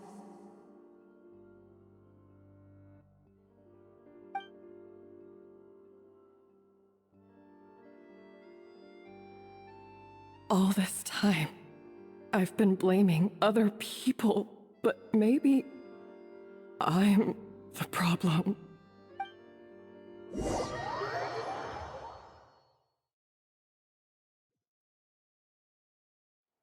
I sincerely apologize for putting everyone out. Savanna's awake now, but I don't think she's ready to speak to anyone yet. Let's give her the day to calm down. I'm sure you'll have the chance to talk everything out tomorrow. In that case, I'll go and update Firmin and his family. I wonder what he'll make of all this. So, we'll come back tomorrow then. That was a long day. I think I've earned myself a sweet treat when I get back home. Oh, macarons? Or are you gonna switch it up this time?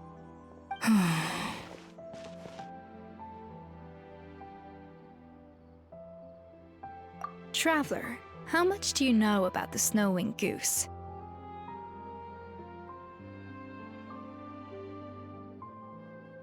Every year, they migrate long distances in search of a suitable home. There's always one goose at the front whose job is to lead the flock. Fontaine poets often use the image of that goose to explore the ideas about leadership and genius. They usually imagine someone who's a cut above the rest, a model of perfection. But what those poets don't know is that during a migration, the lead goose is always changing. Once the lead goose shows signs of fatigue, it retreats to the back of the flock and allows another goose to take its place. So the truth is that leadership, with all the responsibilities and pressures that come with it, it's something that everyone takes turns at. But we humans completely miss that fact when we project our own ideas about social hierarchies onto them. I guess what I'm saying is, I don't buy into this notion that there's some sort of gulf between normal and genius. Cooking is a science, not magic. Given the same ingredients, same recipe, and same environment, I see no reason why two different people shouldn't be able to create the exact same dish. Of course, some people have a more sensitive palate than others, and some people are just born bolder or more conscientious. But these are all variables that can be accounted for with time and practice. I'd have no reason to expect so much from others if I believed that perfection can only come from the hands of a genius. The only reason I hold people to high standards is because, well, I believe they're capable of greatness.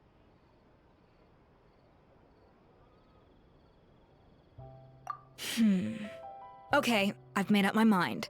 I'm gonna get to the bottom of why Savanna failed. And come tomorrow, I'll give her the scolding of her life, pointing out all the mistakes she's made along the way. Then she'll finally see the error of her ways.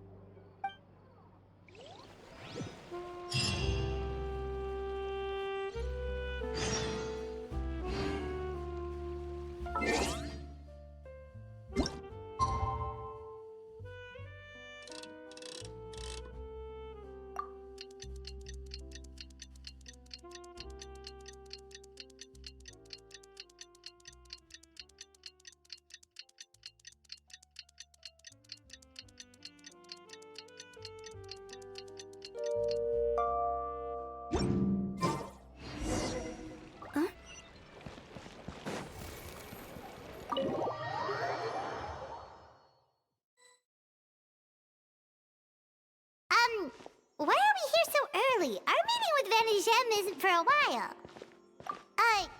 Check on her? Why? What happened? Oh no. Escoffier, are you alright?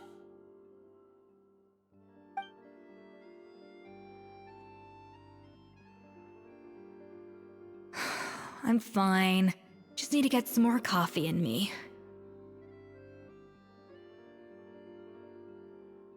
Huh?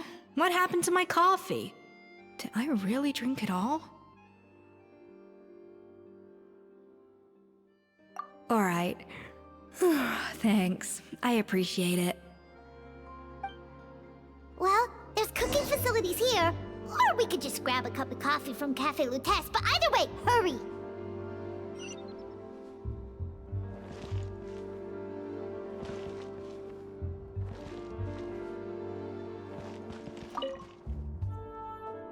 Coffee. Need coffee.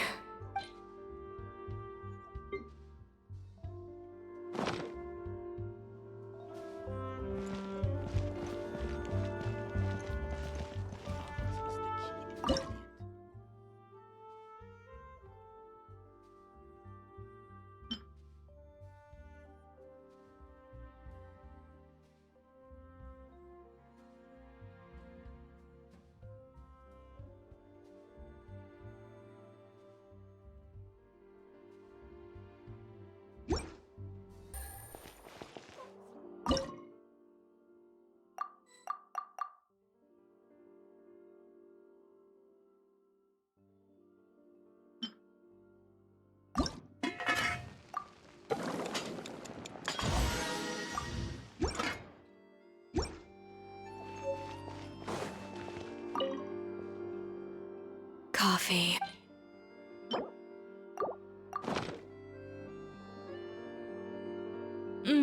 Strong, bitter coffee beans, transformed through expert brewing and balanced perfectly with rich, creamy steam milk.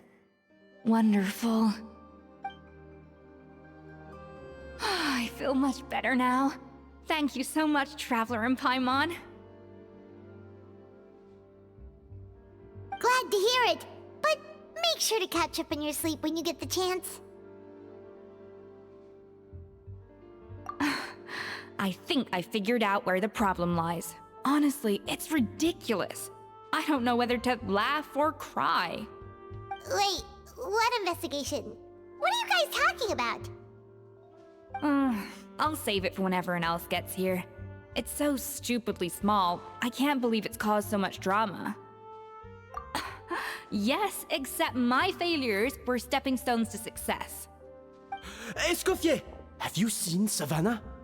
Huh? No, not since yesterday. Why? What's wrong? After seeing her home yesterday, we were all a little concerned about how she was doing. So, I dropped by her place early this morning to check on her.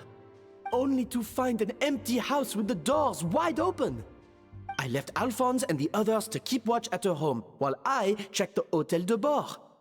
I'm worried something bad might have happened. If she's not here, then where could she be? Boss, Escoffier, bad news. Alphonse?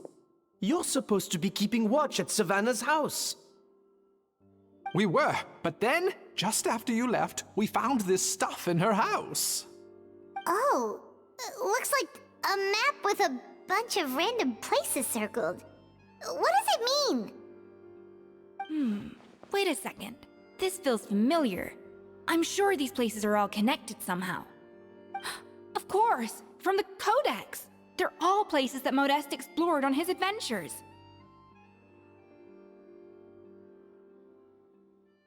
Yeah, but I don't understand. The adventure logs in the Codex are too fragmented to be of any use. How come this map shows all the missing details? The Codex Debord? Then, this place marked in red out at sea. Could that be the fabled birthplace of Gâteau Debord? Seriously? So now she set her sights on finding the original recipe and beating Escoffier that way? Gee, Savanna, anything to overcome a Gâteau plateau, huh? Ugh, idiot! Does she have a death wish? Those ruins are thousands of years old. Hold on, there's more. Besides the map, we also found these letters.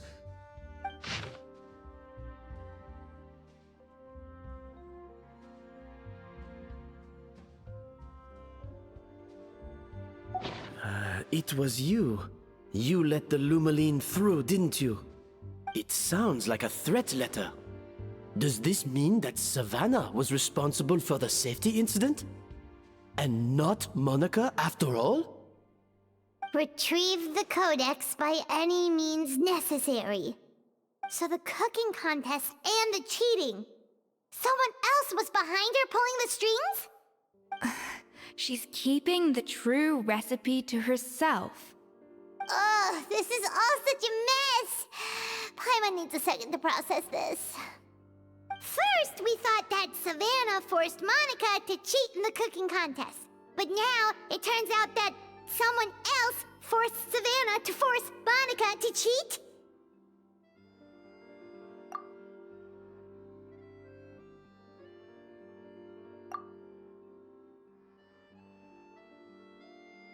You're finally here. Of course. I should have put two and two together as soon as I read your threat letter.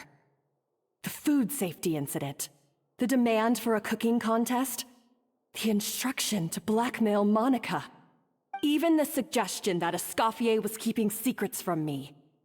It was all part of your grand plan, wasn't it, Monica?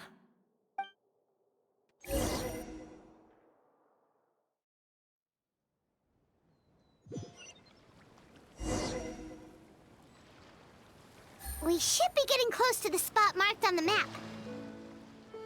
Of all the stupid things she's done, this really takes the cake. The moment we find her, I'm gonna curse the living daylights out of her.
Whoa, this place looks like an underwater restaurant, doesn't it? Suddenly, the idea of an adventure chef finding secret ingredients makes a whole lot more sense. I think Modest's codex mentioned this place. A public bath from the time of Remoria. So yeah, definitely the kind of place that would have served food and drinks. Huh? Some blubber beasts have come to join the party? How did they get here?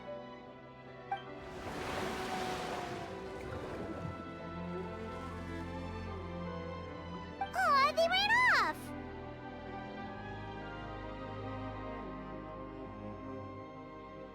That could be easier said than done. Something's blocking the entrance. Well, did Modeste mention it in his adventure logs by any chance? They must have gotten through somehow. Good point. Yes, that's right. It's coming back to me now. We prepared a banquet for our shy little guests, and as the food flowed away on the current, they broke into a joyous chorus, and the path opened to us. We have to feed the blubber beasts? With what? There's nothing here besides rocks, romaritime flowers, and lumitoile. See, this is why you should always bring snacks. You never know when you're gonna need them.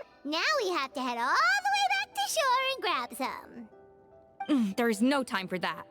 Romaritime flowers and lumitoile will have to do. They may not look appetizing to us, but who knows? They could be blubber beast delicacies. Wait, we're seriously gonna try this?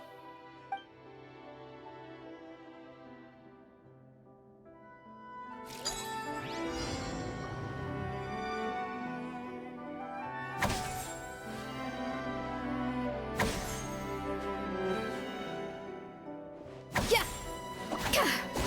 Yeah! A dash of frosting!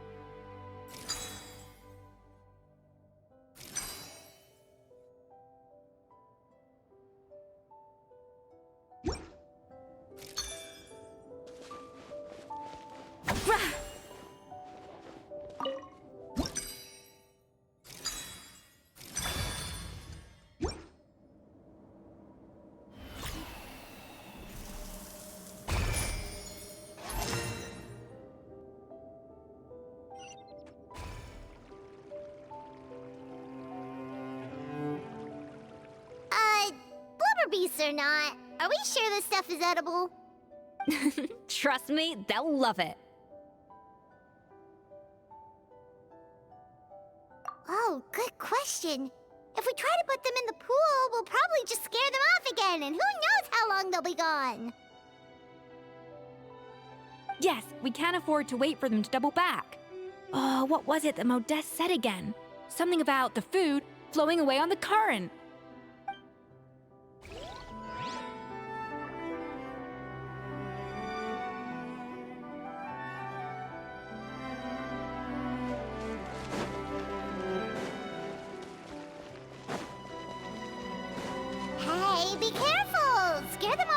much and they might not come back again.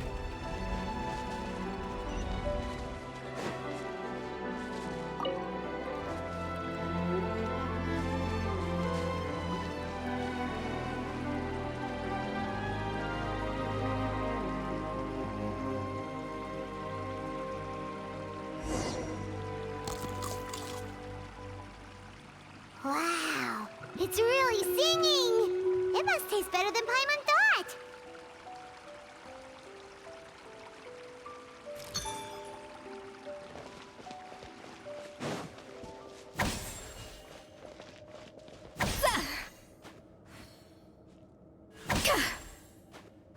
The tracks turned back again. Ugh, so annoying.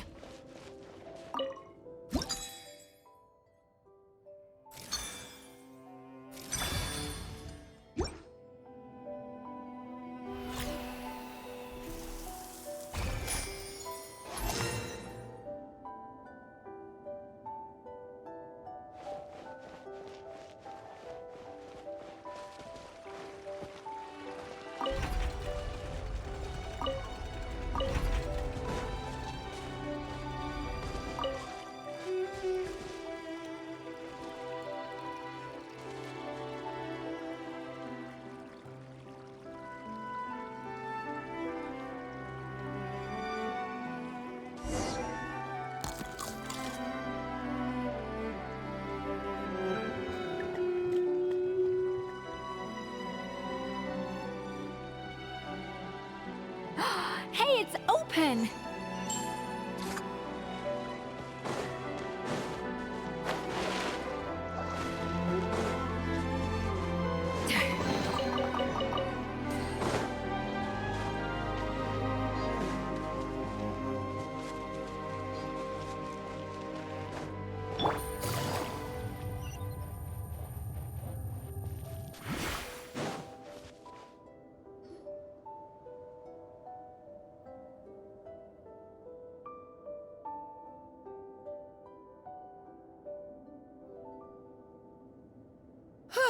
Hey, give me your water.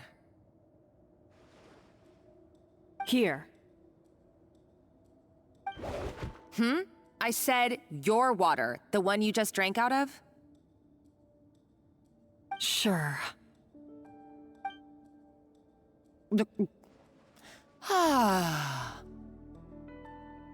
All those years slaving away under Escoffier, and then you. Today, it's finally paying off. Not only have I found the ruin that Savelli kept hidden, but I also get to boss you around like my little lapdog. Hey, go scout ahead for me. If we need to do any more blast tunneling, I want to know where to lay the explosives. Did you not hear me? Get going. Why don't you do it yourself? Oh, when did you learn to fight back? You're always so compliant when I give you instructions by letter. That's because you threatened to expose me for the Lumiline incident. I swear, if I'd known what you were planning, I'd never have... Ha! Don't be so self-righteous. Admit it, you've always been jealous of Escoffier. That's why you lapped up everything I told you. You were terrified of her finding out about your part in the Lumiline incident, and you resented the way her reputation hung over you. So you jumped at the chance to convince yourself that she was the villain, that she deliberately hid her secret recipes from you just to hold you back. It was the only excuse you needed to justify getting back at her. First, idolization, then jealousy, suspicion, and self-deception. That's what this comes down to. It was the same story with Savelli and my ancestor. He offered Modeste his friendship only to murder him out of vanity. He promised to explore the world with him, only to later destroy all records of their adventures. It's a miracle I even found this place. You have no idea the countless hours I spent piecing it all together. So you see, you're no better than Savelli. If you can't beat him, betray him, right?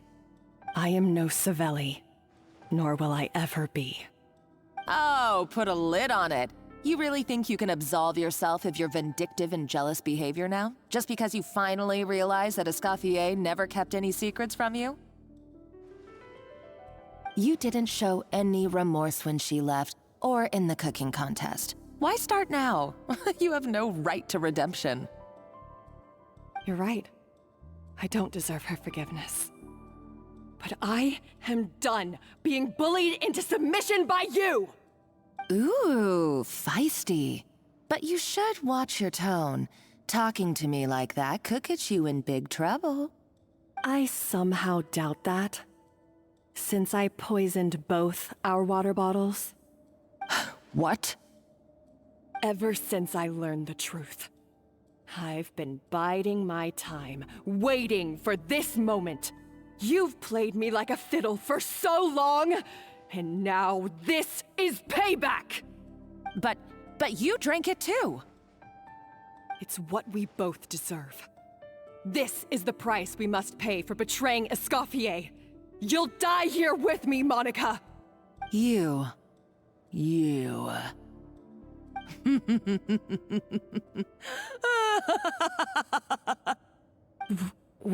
What's so funny? Oh, you're too much. I thought I'd play along for a bit just to amuse myself. You gave a very rousing performance. I saw your dumb plan a mile off. There's no poison in these bottles, just clean, fresh water. No. Revenge is a dish best served cold, you know? Did you really think your half-baked plot would fool me? You're a lousy chef, and you make a lousy villain, too. A complete waste of space. No wonder you never amounted to anything. Everything I ever did was a failure. And now, I failed again, for the last time. Hey, why don't you try your hand at being a comedian in your next life? You got a good laugh out of me. But now the show's over. You should have just done like I asked, Savanna. All I wanted you to do was scout the ruins for me. But you had your chance, and now it's time to say goodbye. Stop right there! Let her go, Monica! We've got you surrounded! Escoffier? Ugh, looks like I'll have to keep you around for a little longer. You can't! Stay back if you want her alive! Escoffier and the Traveler. I can't take you both on in combat, but if you so much as flinch, I can end Savanna's life in a heartbeat. Monica, what are you hoping to achieve by this? You're about to commit murder, and for what? A recipe? A recipe? You chefs are all blinded by your myopic focus on kitchen affairs. Well, some of us actually have bigger fish to fry. Modeste had a secret. The truth behind his so-called genius, the je ne sais quoi factor in his Gâteau Debord, and it's right here in these ruins. Are you serious? You're here because of a Gâteau Debord obsession? You've gone completely mad! I couldn't care less about the cake itself. No, the real treasure is the secret ingredient that Modeste sourced from these ruins. He and Savelli were fools. A priceless treasure of Remoria in the palms of their hands, and they thought, ooh, this would go great in our cake mix. We're talking about a powerful stimulant that also sharpens the senses. That's no cooking ingredient. It's a groundbreaking drug. That's right, I've done my research.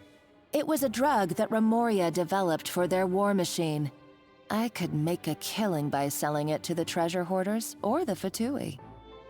Will you listen to yourself? You're completely delusional. My eyes are wide open. Just wait till I get my hands on this treasure. You'll see what a fool you've been.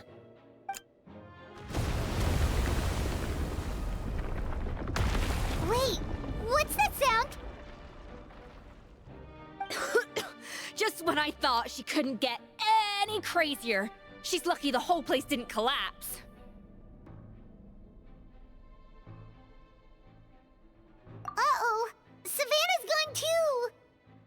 Monica must have taken her. Oh, what a coward. She's only taken her hostage because she knows that she's no match for you. That's true. Even if she finds the treasure, she'll need Savannah alive if she wants to get out of here in one piece. Oh, well, our path's been blocked, so let's look for another route.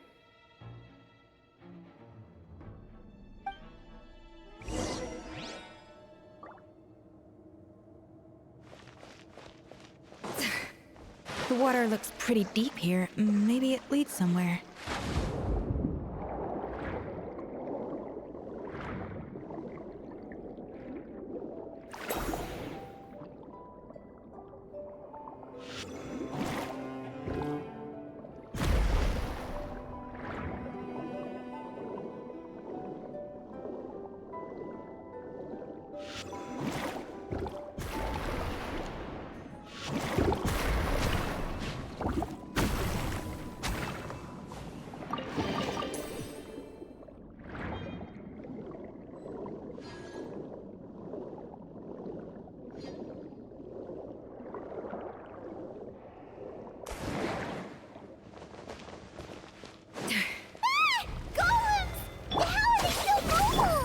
They were probably awakened by the explosion just now. Alright, Knife Skills 101. Time for some rough chopping.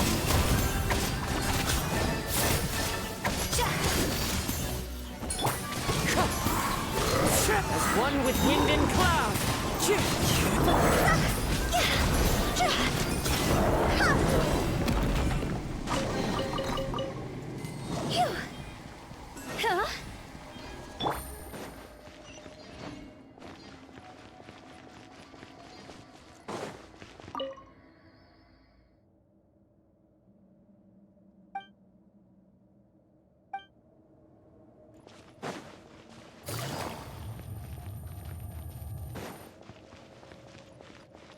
Another door?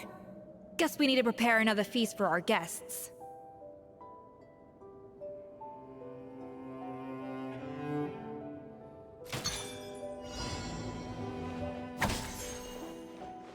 Yeah!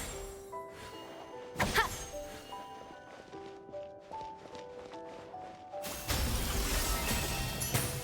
Rah! Cha! Yeah! Ha! Rah! Yeah! Cha!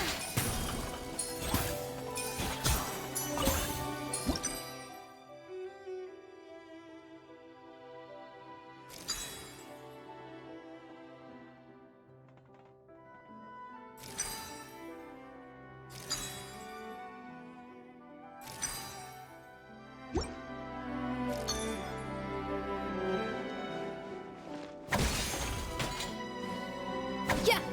A dash of frosting!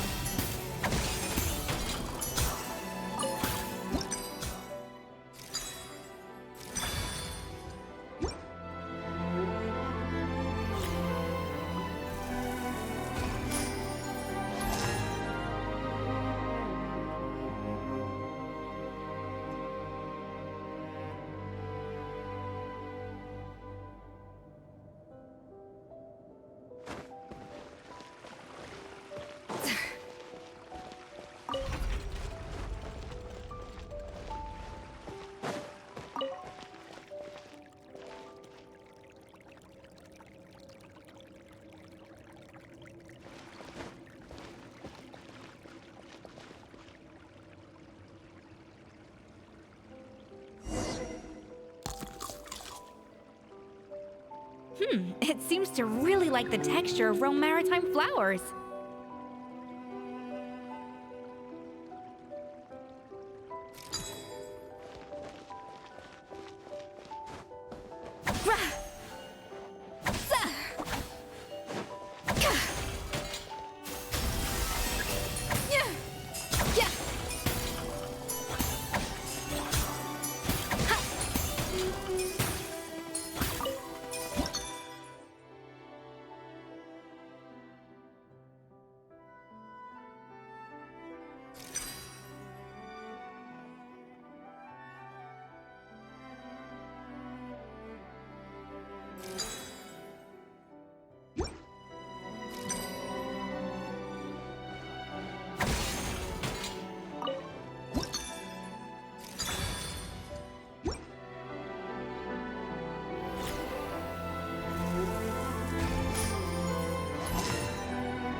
Wind strike! Busted! Off to the front! Go!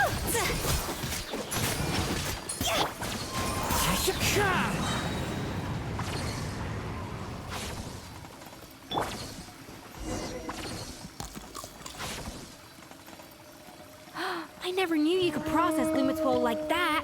Alright, I've got to jot this down. Lumitwols and maritime flowers. This could open the door to a whole new world. Yep, that's literally the plan. Wait, hold on. Which door are you talking about?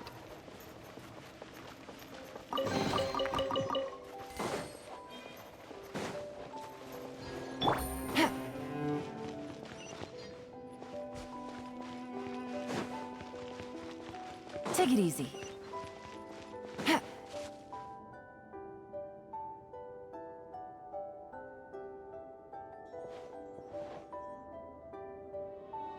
That's strange.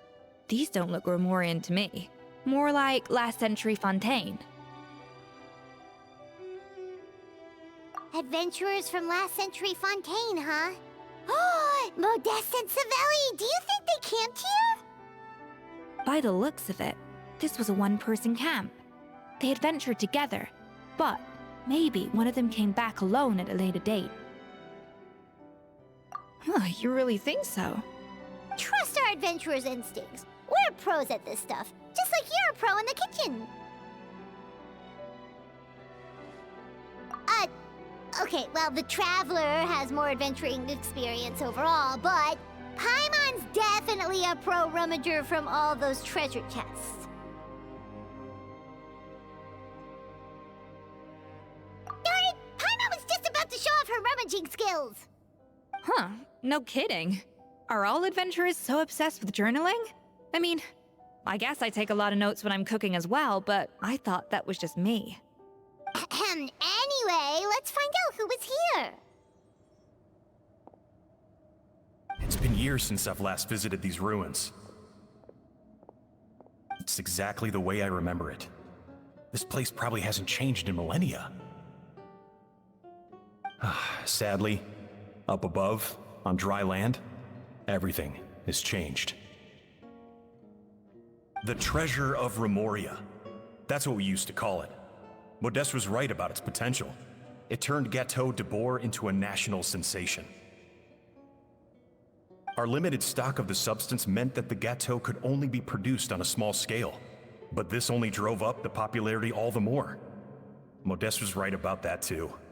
He predicted all of it. He was praised as a genius, while I, as the one person who'd ever disagreed with him, was labeled a talentless fool. Modeste tried his best to console me, but I knew better than anyone just how great the gulf was between us. Our conversations grew scarce, and we saw less and less of each other. I didn't fight it. He had new friends and a career of his own. Why invite further disdain by inserting myself where I did not belong? I told myself that maybe one day, when I finally created a masterpiece of my own, I'd be able to face him without shame.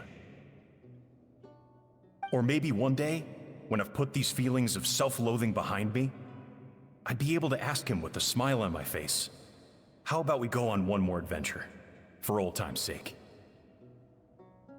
Unfortunately, that day will never come. So it was Savelli. From the sounds of it, he came back after Modeste had already died. I always thought it was just a legend. But if it's true, then this must be the place where they found their secret ingredient, the birthplace of Gâteau Debord. In that case, what does that say about the death of Modeste?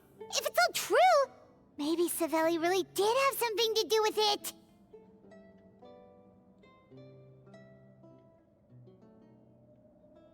The taste of Gâteau Debord has changed. Modeste was convinced of this, even though everyone swore they couldn't tell.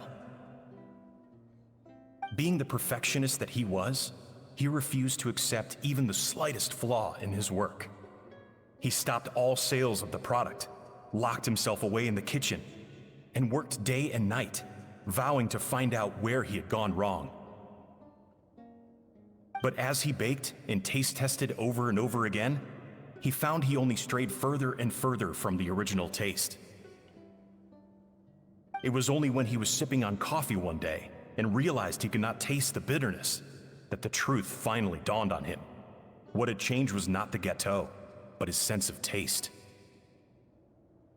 The treasure of Remoria stimulates the senses, taste included, and invigorates the spirit.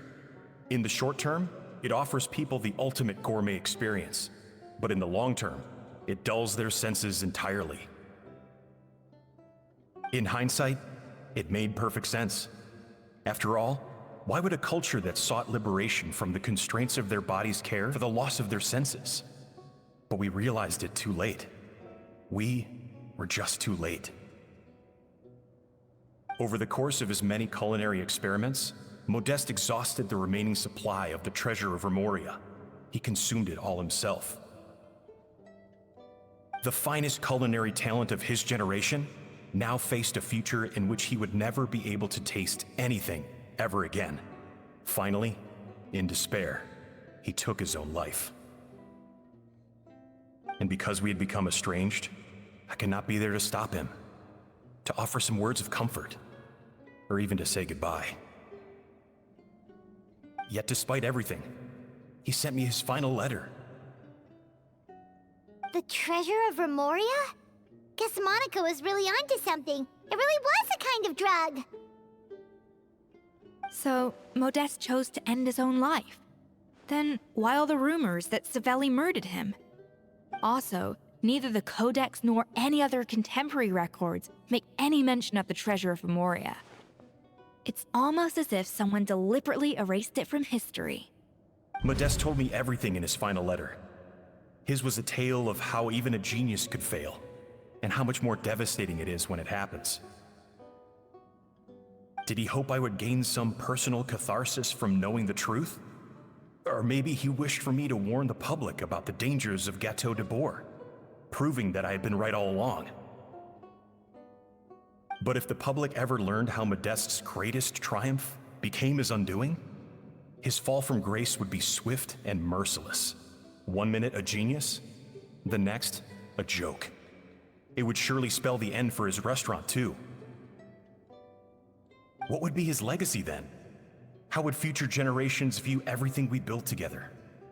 I fear the scorn I have faced these last years would pale in comparison to the scorn shown to him by the history books. I cannot let that come to pass. I will do what I must to protect his name. It will mean tampering with his notes to remove the damning details, leaving mere fragments of our story behind. It may lead his family to suspect me of having a hand in his demise. But if that's the price of destroying all evidence of my crimes, then so be it. I would rather the world believe a tale of genius and jealousy than see his reputation in tatters. The final loose end is the evidence here, at the bottom of the sea.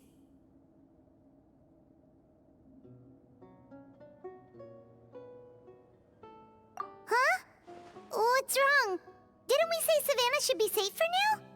So we thought, but if Monica finds out what happened to the treasure, there's no telling what she might do.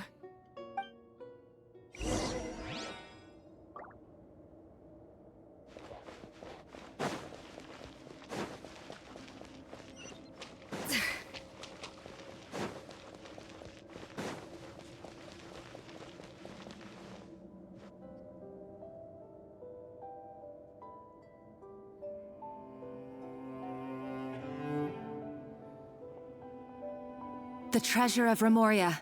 I have found you at last.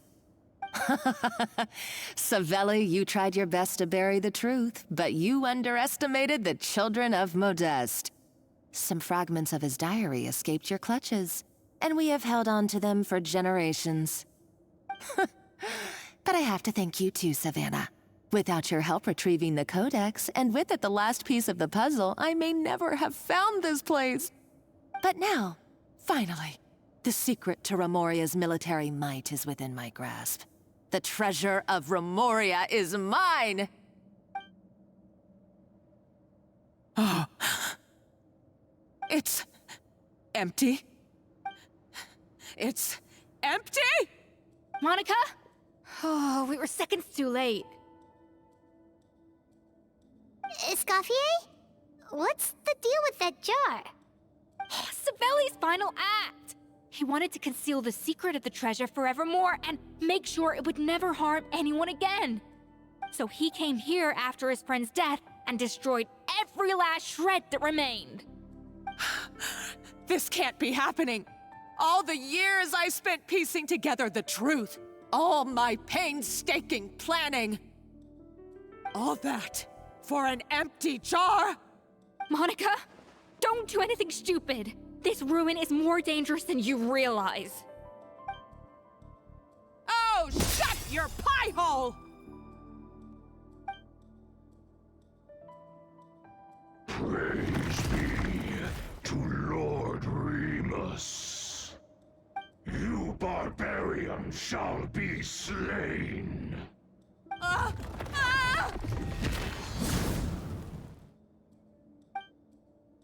She's a nutcase! A liability to herself and everyone else. Well, now it's up to us to clean up the mess she's made. Take these golems out! The audacity! A little Quit it!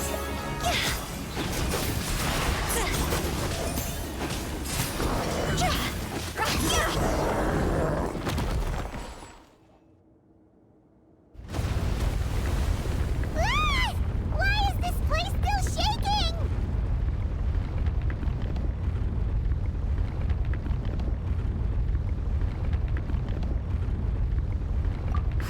Either way, it's all her fault. Enough chit-chat. Let's get out of here, Traveler Escoffier, come on! Okay, I'm coming. Oh, no you don't. If I can't get what I want, neither will any of you. I've got nothing to show for my life's work so far. But if I can take another so-called genius down with me in my final moment, then it was all worth it. You're a psycho!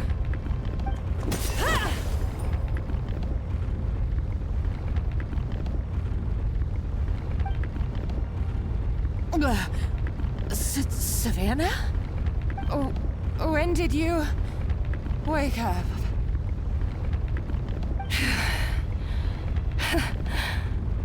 I may be a lousy chef, but it looks like I'm not a complete waste of space.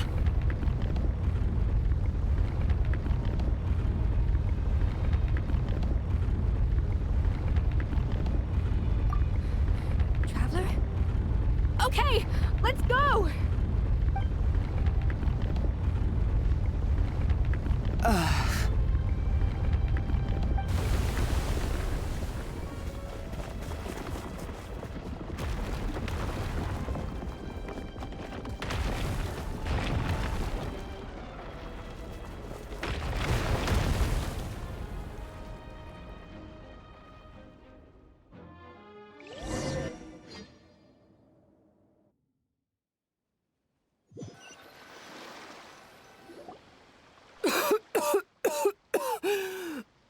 Escoffier!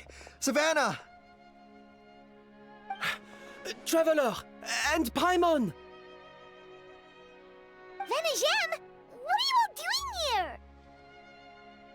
What did you expect us to do? Stay at the restaurant and sit on our merry derrieres? While the Traveler and Escoffier were out here risking their lives?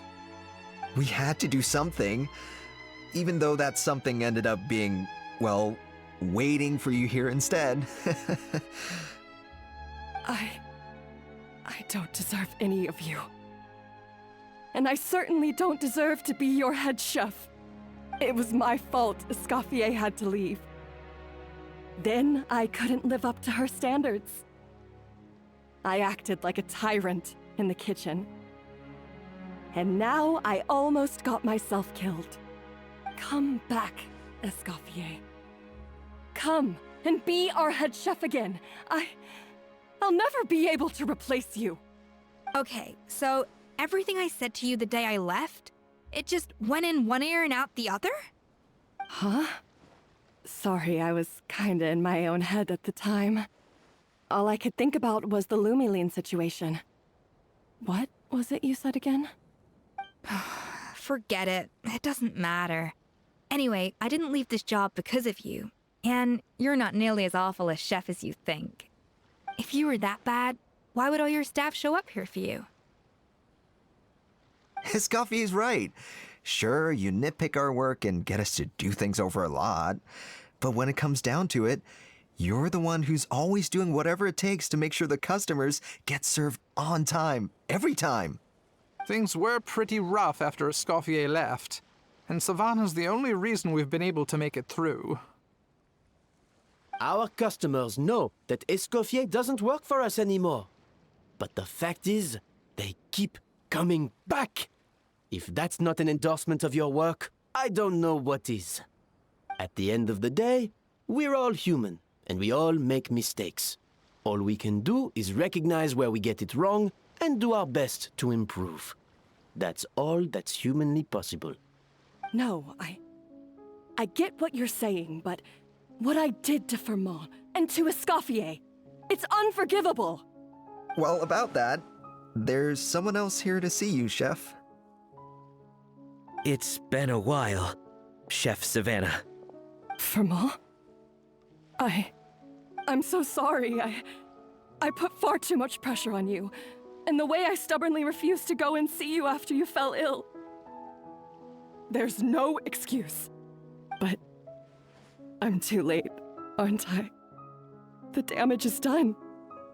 I heard that you can't even hold a kitchen knife anymore. Actually, I think I'm going to be just fine. Huh? We thought Firmin's problem was purely psychological in nature. But after the threat letter came to light, it got Firmin thinking. And then he remembered the tea that Monica used to give him every night. And as it turns out, she was lacing it with Lumiline the whole time. No way! Doesn't that cause nerve damage? It can.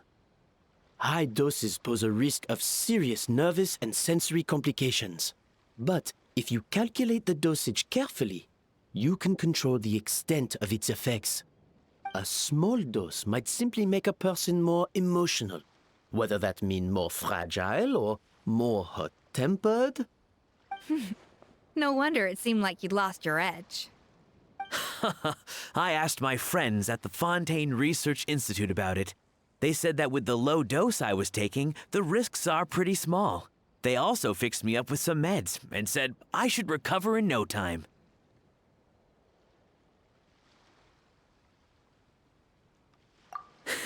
Well, that's what happens when you give someone a little bit of hope to cling on to.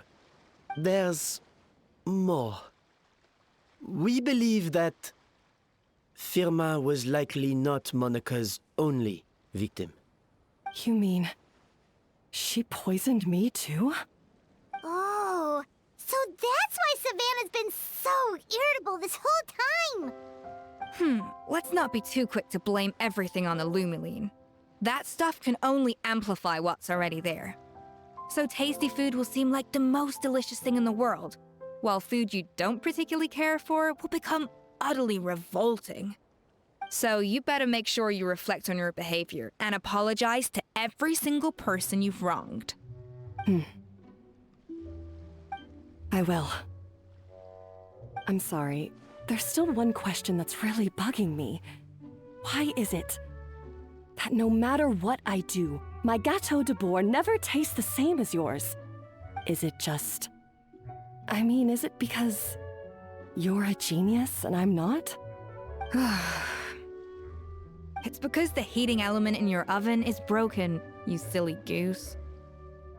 What?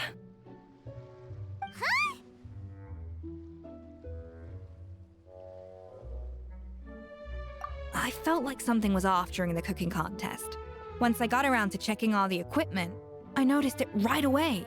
There was a half-degree discrepancy between the temperature setting and the actual temperature. All the ovens in the whole kitchen had the same problem, which confused me at the time, but by this point, it's pretty obvious that Monica must have tampered with them. I would have figured it out the day of the bake-off, since the issue affected both our teams. But of course, Monica sabotaged mine so that could never happen. No. I spent so long trying to find out where I was going wrong, and then you pinpoint the problem in just one night? It all comes back to one simple, undeniable truth. You're a genius, and I'm just plain old Savanna. Oh, cut it out! Stop the woe is me act for a second and just think. I came up with this recipe. You don't think that might have something to do with it? Do you know how long I spent perfecting my Gâteau Debord? 3 years! 3 whole years!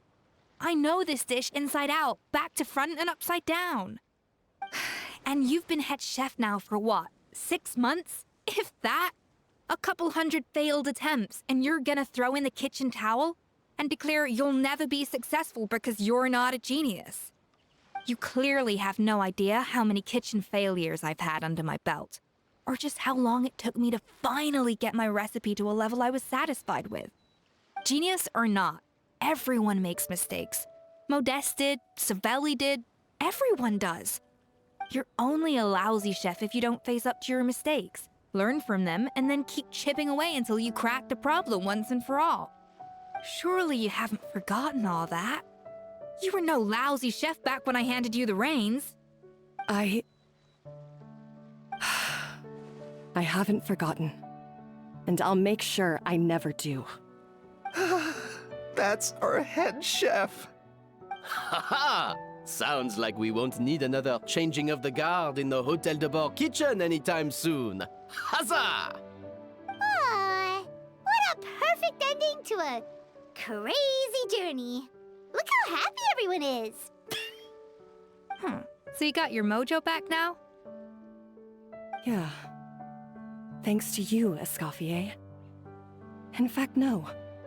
Thanks to all of you. Aw, friends again. So nice to see them finally settle their beef.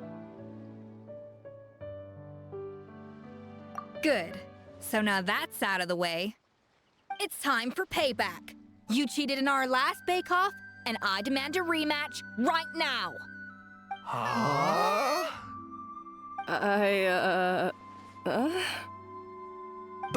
But that was mostly Monica's fault, wasn't it?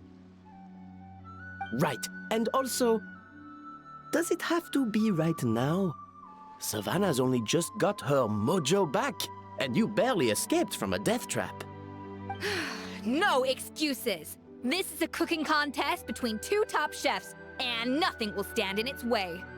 So grab your spatula and get ready, because this rematch is happening today, right now, this instant. Hey, so, this whole time you were salty about losing? The second cooking contest commences now! This time, no more games, and no holding back!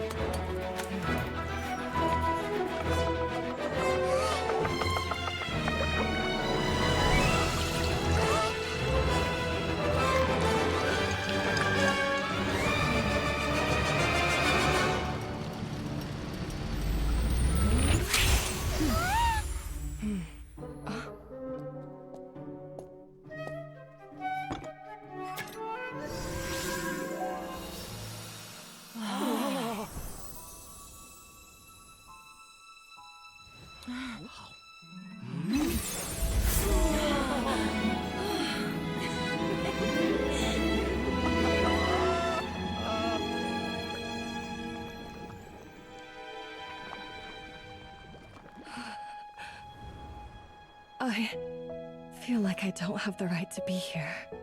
Hey, What are you so afraid of? You can't unbake it now. And if you don't serve it, then good or bad, you'll never find out how to improve. If you're too scared to fail, you'll never know what real success tastes like. So? Embrace your failure. Taste it. Digest it. That's the way to success. I don't know. Sounds like it's easier said than done. I'll do it.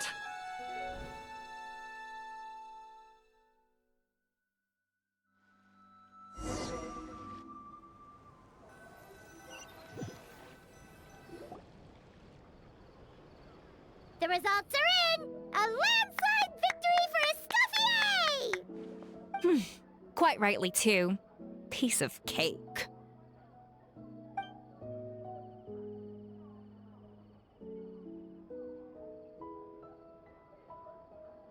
Oh yeah, look at that!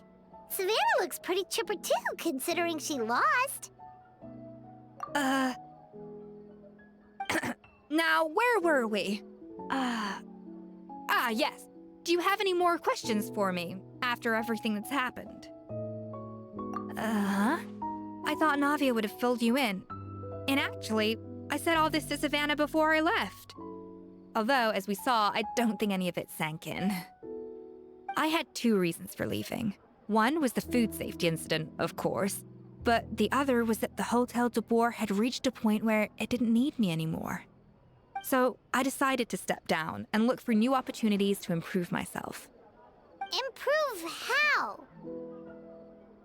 Well, a while back, I got to know a fellow chef from Liyue, and in her, I saw so many new possibilities.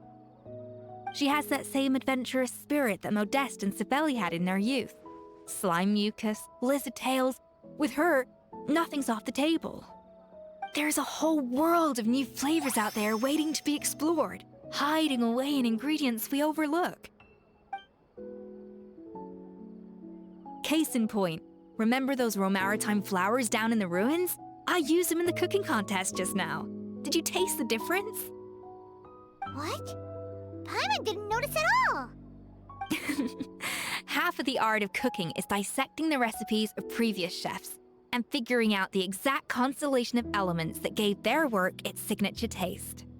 And the other half, it lies in freeing yourself from the confines of the kitchen. You've got to go out and explore the endless possibilities out there. Uh-oh. Paimon's suddenly not sure she wants to try your cooking anymore. Don't worry, it's not going to be a free-for-all like in Modeste's time. Before I put anything into my food, I'll obviously do my research, make sure it doesn't contain any harmful substances.